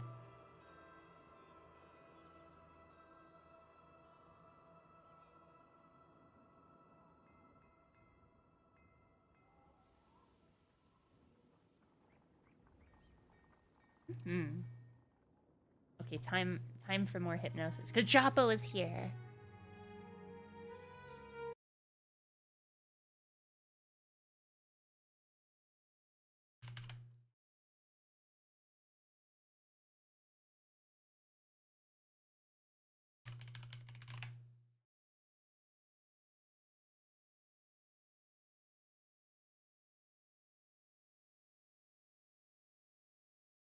Yeah, so there is an incredible level of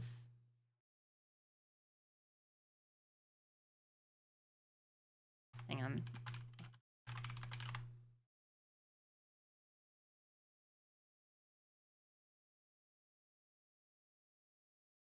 I have to move people. But yeah, there's an incredibly amount of like cool bits of lore in G6 that are in that like were added into actual canon, and a lot of it's crazy in the detail. Like the entire Imperial military structure is all from D6. It's fantastic. Well, well, well, what have we here? Hello, hello. Oh my gosh, is that the Yarich Grandwoods, the player in my Enemy Within campaign, which is gonna episode 3 this Sunday? Oh my gosh. It is, as a matter of fact. Oh my good golly. Look at my little guy. Yeah, you got Yarich the character here. There he is. Your halfling that you're playing in our campaign. One moment here. I'm gonna turn up some volumes. Yeah, you get that volume turned up. Also, a good thing to show to the chat, the upcoming picture, I just have it in sketch form for Enemy Within, because now we move past Mistaken Identity and we're going straight into Shadows over Brockenhofen. So, let me... Can I just open this like this?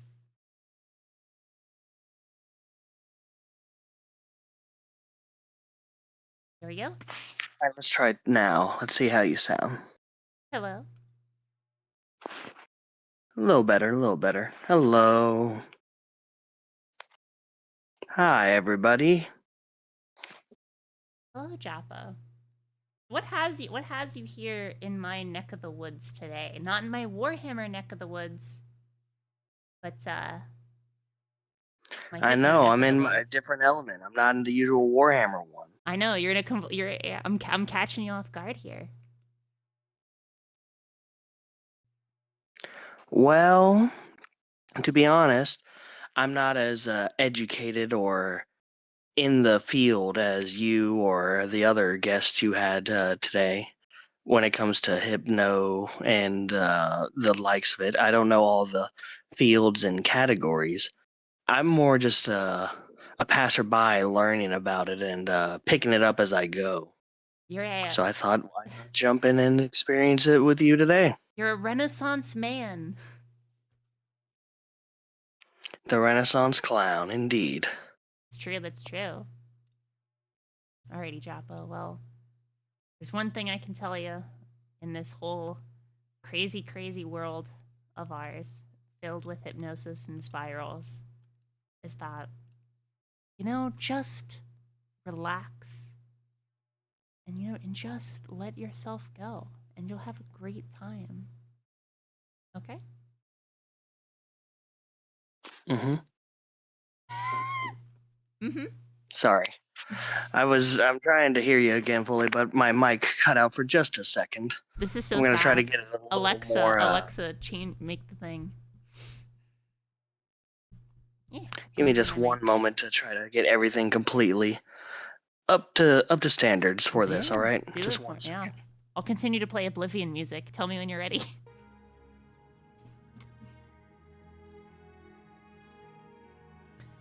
Oh God. Let me refresh that shit. Yeah, Joppo is part of our Enemy Within campaign. His character is Yerich Grandwoods, a halfling. I believe he's of neutral alignment, because Wayfair First Edition has alignments. And I don't think any other players are in chat, and I already told Joppo about this, but in Enemy Within, there is a really cool instance where a halfling in the Shadows of Verbogenhofen has a unique opportunity to become a druidic priest, which halflings cannot be naturally, because halflings, they don't normally feel magic, right? So this is the only instance, narratively, in Enemy Within, right, that you can't do normally in-game without GM intervention, that a halfling can become a druidic priest. And so it's actually kind of cool. We might actually see Yerich go from being a raconteur, which is a sort of medieval streamer type character, right? A medieval socialite, into a potentially, Esmeralda and Queensberry maxing. Maybe. We'll see. How dare you give away secret talks of the game? Well, How dare none you. of the players are here, so it's fine. Yes, but apologies for the mix-up there. I plugged in some headphones, and now I can hear things much, much clearer. Excellent. For some reason, my phone was not able to pick up the audio view too well, so I was like, I can barely hear. But yes. And might I say, YouTube, Hmm. we are overtaking our Twitch numbers for the first time tonight. Let's go. Oh, yeah? W YouTube. Dang, Twitch chat falling down. But Twitch also, chat hooray, cracking. YouTube chat, let's go. I know, right? All right. Also, Sargor the Pale, the resident Beastman in the YouTube, says hunt, eat, trample, or capture small manling for cooking. No. No. Do not let the Beastman do that. What if I'm in both to boost? Then you cannot win nor lose. You are forever in limbo.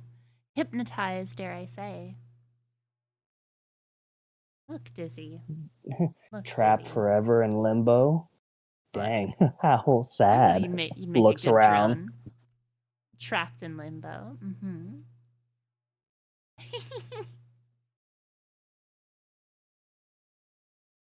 All right, so Joppa, you kind of gave your little introduction earlier. Do you have any expectations or anything? I don't know. Anything or expectations? Yeah. Well, when it comes to what I've seen from the two you did earlier and just my general experiences with Hypno, my expectations are not that deep, but I am curious on how thorough you can do, like how in control you can end up. I guess my expectation is I want to see how well it goes from a personal experience. I'm so, especially just online, just because my experience is very personal. It's not like in IRL space, right? So will this be literal fucking mind control? Probably not, but you let yourself relax and you hang on to my every word. You let yourself relax and breathe deep. I'm sure you'll find something in there. Anyway. Oh, let me look for something here.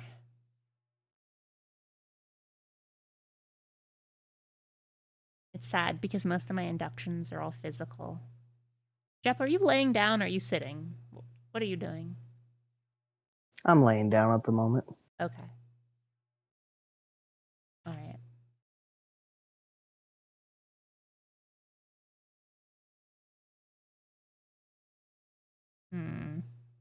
Damn it, I can't do a Dave Ellman on you. This is so sad. Alexa, play. Sad. Yeah, well, because you're not there physically, right? It's like, this is so I know. sad. We'll definitely have to try this when we do a physical meetup at some point. Where, are we going to meet at Gen Con meetup. Or are we going to meet at the tabletop? I want to go to Gen Con. I want to meet. It's fun. I'm going there this year again. I got some games scheduled. I'm going to be playing with some peeps. That's cool.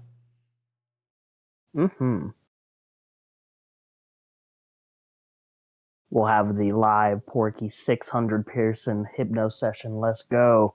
That's true. What an open-ended promise. It's supposed to be open-ended. You know, it's very simple, right? I simply provide the subject with something to grab onto, and they will simply grab onto it, all right? Because if they didn't want to be hypnotized, they can't be hypnotized, okay? It's not mind control, so... You know, I'm not sure what other hypnotists have told you, but... It's a lot of give and take. It is. I work with you, you work with me. All right. Well, in that case, I think what I'm going to do is I'll do a pretty basic this is kind of I'll do a pretty basic confusion induction, and then I'll play with some deepeners, and we're kind of you know, so what we're gonna do is kind of work you into the feeling of trance and what that like feels like. Confusing the clown? That shouldn't be too hard. Well, we'll see. I'm not. Some confusion inductions either work on you or they don't, and so that's like they're a very one and done situation. So it depends. It depends on the type, right? So Cody, he's like, confusion inductions don't work on me, except this one specifically. So I just use that one specifically. Hence it worked, right? Well, but especially with new subjects, right? It's very hard to kind of attend to their needs and how they react to things just because they're new. So that's why we just got to keep things open and keep things light. Learning about them and such. And I will try to be very receptive and do what I need to do. You are the one in control. I will just follow your word. That made me laugh. You want to know? That's evil. You shouldn't say that to me. That's bad. You shouldn't. Never give me control. And that was how I lost my entire social security number on stream. Oh, Jabbo. See, Chad disagrees. Chad says that's the right mindset. Jabbo, I agree, you'll Chad. serve your commander, won't you? Give me those funny 3 numbers on the back. No, please. Oh, that's so funny.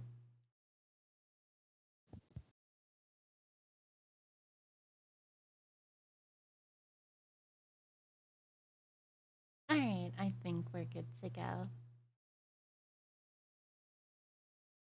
Oh my god, I just saw 6, 7. Just ignore it. I want you to focus on me, don't focus on chat.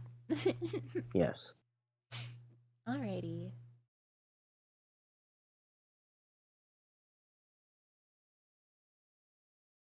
Alright, so, Jabbo, dear clown, let's start things off pretty simply. I want you I mean, you have your headphones on, you're laying down. I want you to close your eyes and make yourself as comfortable as possible. Let your arms rest comfortably at your sides, your legs well supported and apart, and just let yourself relax. Just get into that position that makes you feel the best. I'll give you a moment.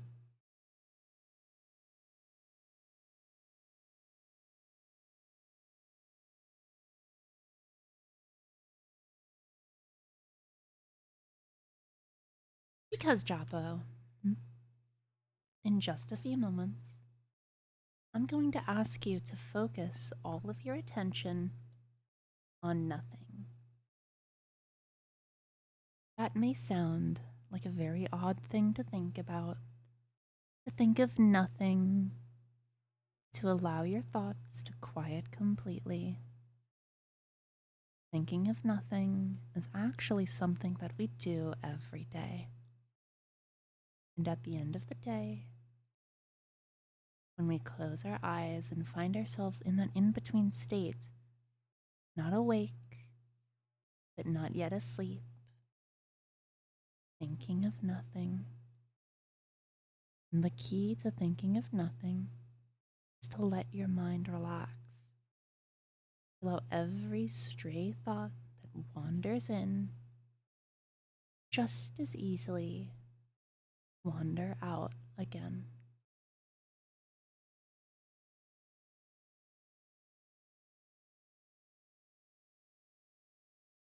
Acknowledge and release each idea, each image, each sound, each sensation. Simply relax them out, breathe them out, so that you can focus all your attention on nothing at all. And as you relax your mind and allow yourself to really explore that concept of nothing, going deep inside your mind and really surround yourself with nothing, you may find that you can perceive nothing in your own unique and personal way. And right now, as you think of nothing, I wonder if you can imagine that nothing has a distinct color, the color of nothing, and allow that color to flow through your mind, filling the space between your eyes and your closed eyelids, one smooth, rich color, flowing like clouds in the night. And I wonder if you can imagine what nothing feels like when it brushes against your hand. Does it feel like a gentle breeze or just brushing the skin? Perhaps a slight tingle in your fingers as they try to feel nothing. So relax and hold on to nothing. And perhaps even allowing that feeling of nothing to spread. That it envelops your body in nothing. I wonder what that might feel like. To allow yourself to really focus and feel nothing. And perhaps as you listen to the sound of my voice and focus on nothing, thinking of nothing, you can also be aware of the sound of nothing, that silence between my words, a void, a nothing sound between each beat, between each word, and maybe as you focus on that nothing, you can allow the nothing to expand and fill your mind. Silence, the nothing, blank and open. And as you imagine all of these things, you may even wonder at how many ways there are to think of nothing. And you may realize that while you think of thinking of nothing, you really may be thinking more about nothing than about anything you've thought about yet. And you can allow those thoughts of nothing to quiet the rest of your mind. Silence and openness, and realize that you are so intensely focused that it's easy to think of nothing. So easy to just relax and drift and think of nothing, so that even my words may seem to fade in the background while you think of nothing, drift on nothing, and dream of nothing.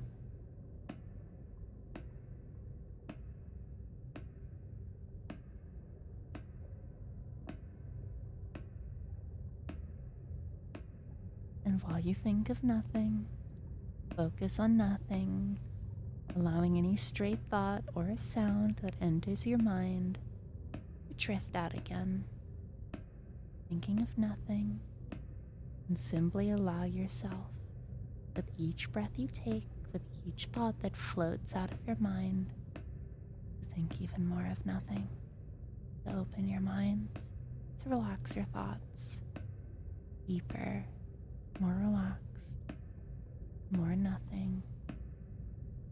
Very good.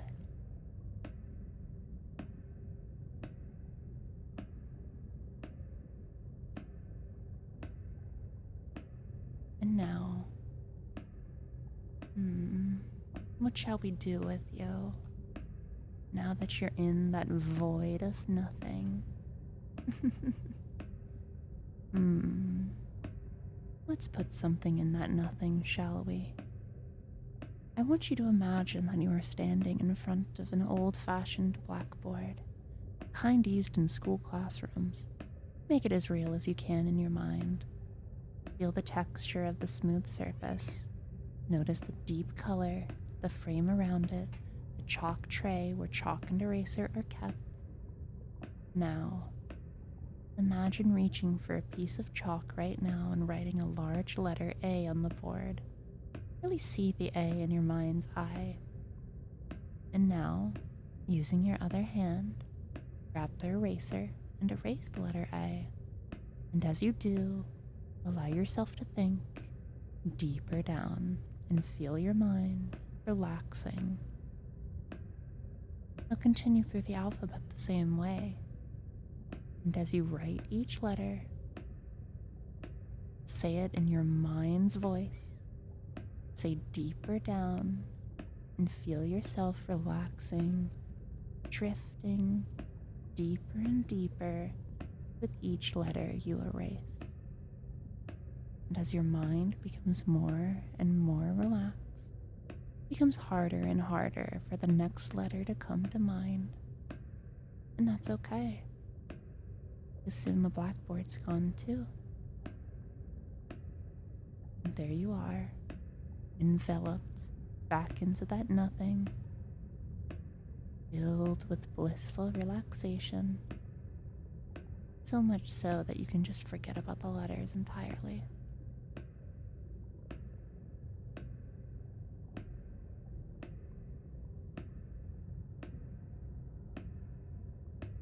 And as you're in that nothing, slowing down in that void, your mind slowing, your body slowing, going into a sort of suspended animation, a state where that animation is a warm and comfortable and safe place. A place where it's absolutely safe to let your body be, just be. A place where you can easily allow yourself to lose touch, suspended, floating, drifting. And I want you to notice that nothing behind your closed eyes, that color of nothing. And allow that color to completely fill your mind's vision. Feel the texture of that color wrapping itself around you like a soft, gentle blanket.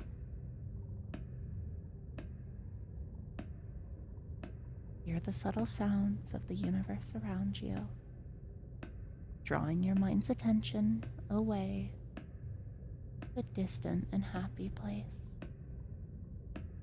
And you can begin to notice a wonderful sensation, a sense that you are just your thoughts, your energies, your spirit, a sense that you are now more in touch with yourself, with your real self, your inner self, than ever before. Able to free yourself from limits and fears and doubts, from inhibitions and restrictions, able to be who you really are.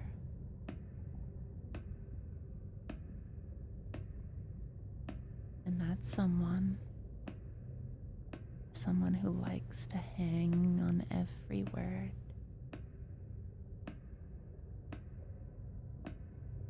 Someone who accepts this voice as controlling and perfect truth. Because that's what you want. To see how deep that control can go. To wonder, or rather to know, that if this voice commanded it, would you lift your arm, lift your leg, raise your body, allow your mind, hang on to every word.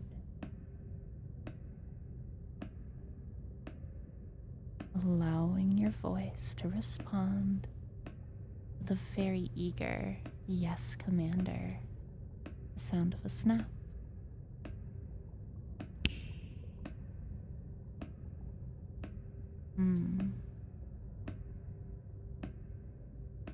Now, of course,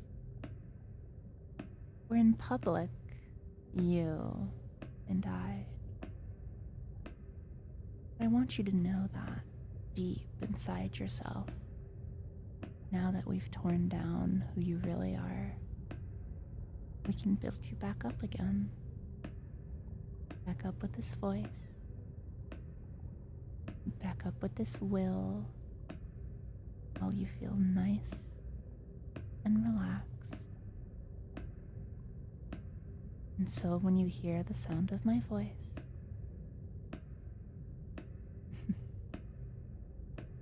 when you hear this inflection and this tone, and perhaps the sound of a snap, or the whirring of a metronome, or the sight of a pretty purple spiral, you can find yourself breaking down again, coming back to this place, coming back to trance, and allowing yourself that control that you so utterly crave.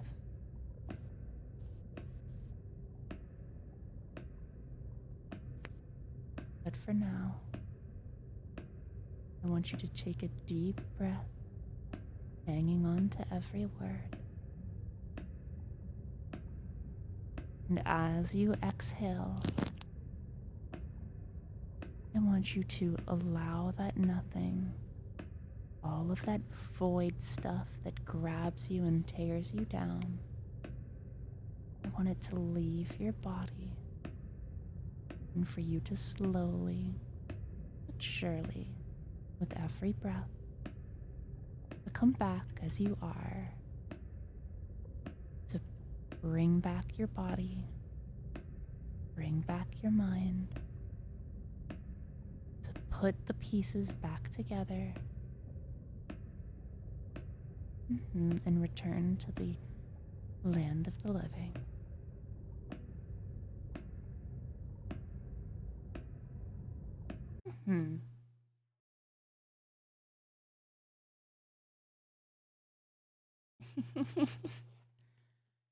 Oh my good golly gumdrops. We'll give Japo a moment.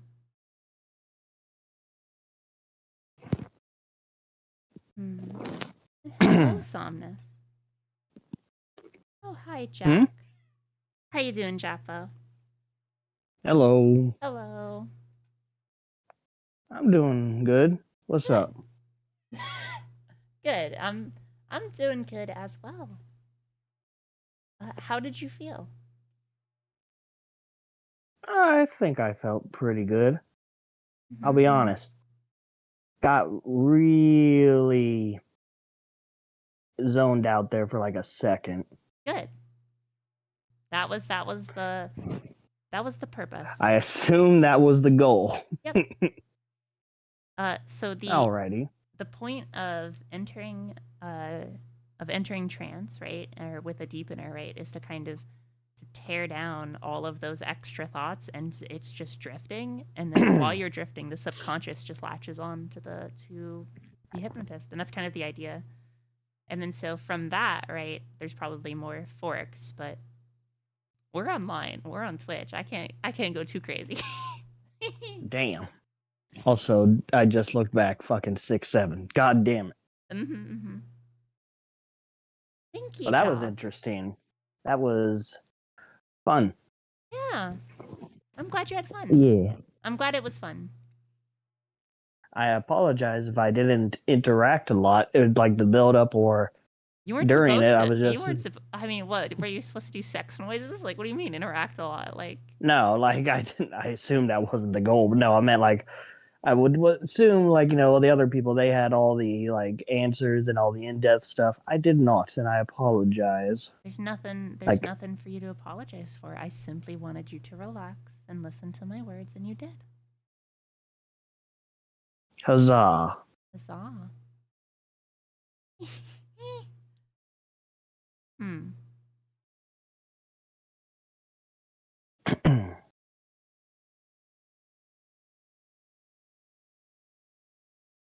What'd you have for dinner today? I had me some chicken parmesan. Damn. It was nice. That does sound nice. I went out with some buddies, grabbed that. Some buddies. Did some darts. Oh, that's cool. That sounds like a classic, like going out with friends type situation. Yeah, just something quick to do after work. Hell yeah. It was a good time. Hell yeah. What about you? I did not eat a lot of dinner. I'm not even joking. While I got Cody Throws on the water stream, bottle at you. while I was getting Cody on the stream after I worked out and showered, I literally was like, I'm not like during stream starting soon. I was literally shoving a hot dog in my mouth, like scarfing it down like a monster person. Girl, damn. That's what I was doing. Bruh.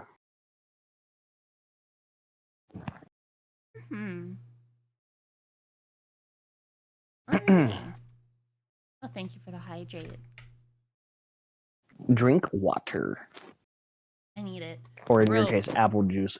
You know, a fucking canker sore got under my tongue. It hurts so bad. Ow.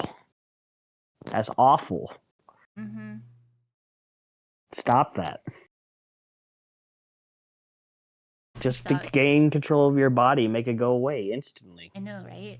It's you ever watch It's Always Sunny in Philadelphia where fucking what's his face? Where Dennis is like, if I wanted to, I could simply say, "Sickness be gone," and will it away. Exactly.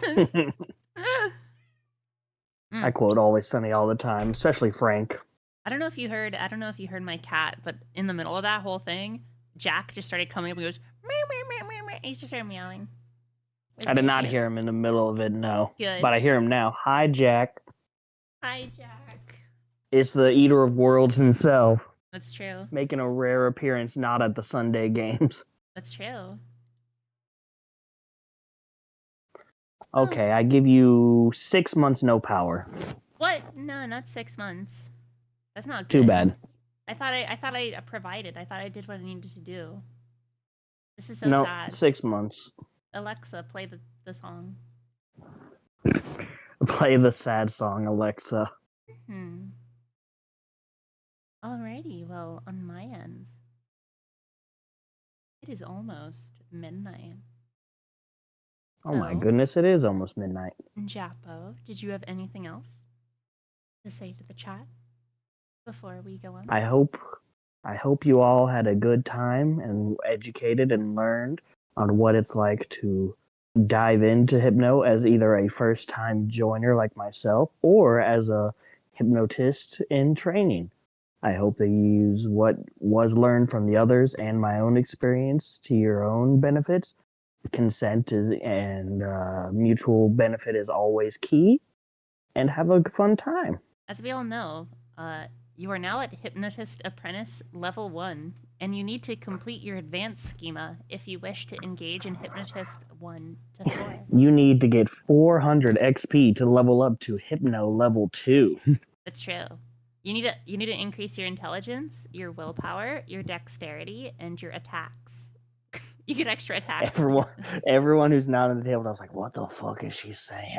Did you know, by the way, in WIFIP First Edition, not only are there 9 subtypes of entertainer career, but there are multiple types of hypnotists in WIFIP First Edition. There are hypnotists, there are hypnotists from an entertainment perspective, there are hypnotists from a charlatan perspective, and there are hypnotists from like a medicine perspective. And then there are just normal, like, generalist hypnotists. I bet that made your day. You're like, oh, there's so many to choose from. There's actually like 6 hypnotist classes in WIFREP, and it's like, damn, this is so base. Damn, full hypnotist party when. Real. It probably wouldn't be that effective at all. But it could also, work. I like Fabulous's comment. No, actually need to level up hypnosis. You need to lower willpower. True. Real. Yeah, also a full party of hypnotists. Everyone fighting to try to... No, I do it. No, I do it. I mean, like, God, a single combat encounter would wreck that party. Oh my God. If you go to one enemy that no one speaks the language of, can't hypnotize them, cries. Everyone just cries. Everyone just curls up into their own balls in the corners and starts sobbing.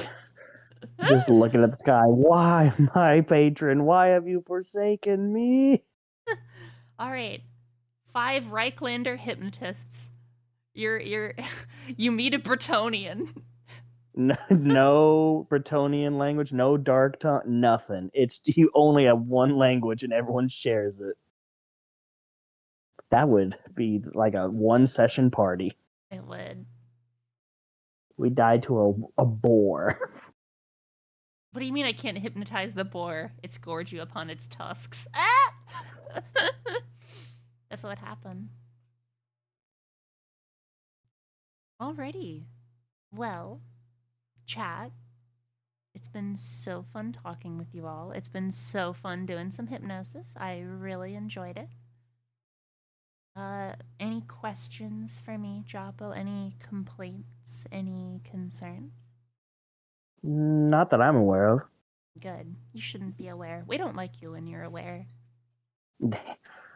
Me just doing fluoride stare? I don't know. I'm not allowed to think anymore. I don't know. stares into screen. I feel like if I had a question, something would be wrong. No. Asymmetrically blinks. Yeah. How do you feel, Joppo? I drank water 3 days ago. I remember the time when I drank water 3 days ago. Good, Joppo. Good, Joppo. Pet Joppo like a cat, like school, like, you know, we're like the type of pet where you go really hard on the head and you go like just go on the top. You know just what I'm talking? pulling the hair back. The hair. Good job. Joppo is a volunteer to be promoted to the class of homunculus. He is no longer classified as person. True. Well, chat, I hope this stream has taught you that you too can be a flesh homunculus in my army. You're not immune. You're not you when you're hypnotized. You gotta work. What tier of career is drone? Probably tier 0. You know, in Shadow of the Horned Rat, or Children of the Horned Rat, excuse me, if you're a human and you get captured by Skaven, you actually have to make a willpower check, or else you fall into the slave career. No, not slavery. Alrighty, well, I think that is all she wrote. Chat, thank you so much for stopping by. Let's figure out who we are gonna raid. Bye. Bye! Chat, I will see you guys Sunday for Enemy Within. And I will see you guys on other days for other things. I don't fucking remember all my schedule. God damn. God damn. I'm just like, God damn. God damn. Schedules be hard. Schedules are fucking hard, dude. I just wanna. It's over. Oh, who do I raid? I don't know. Uh,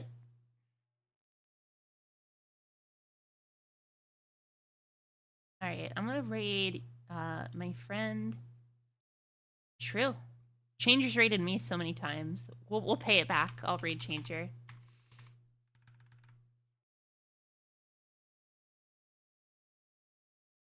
Alright, chat. We're gonna raid my friend Hypno Changer.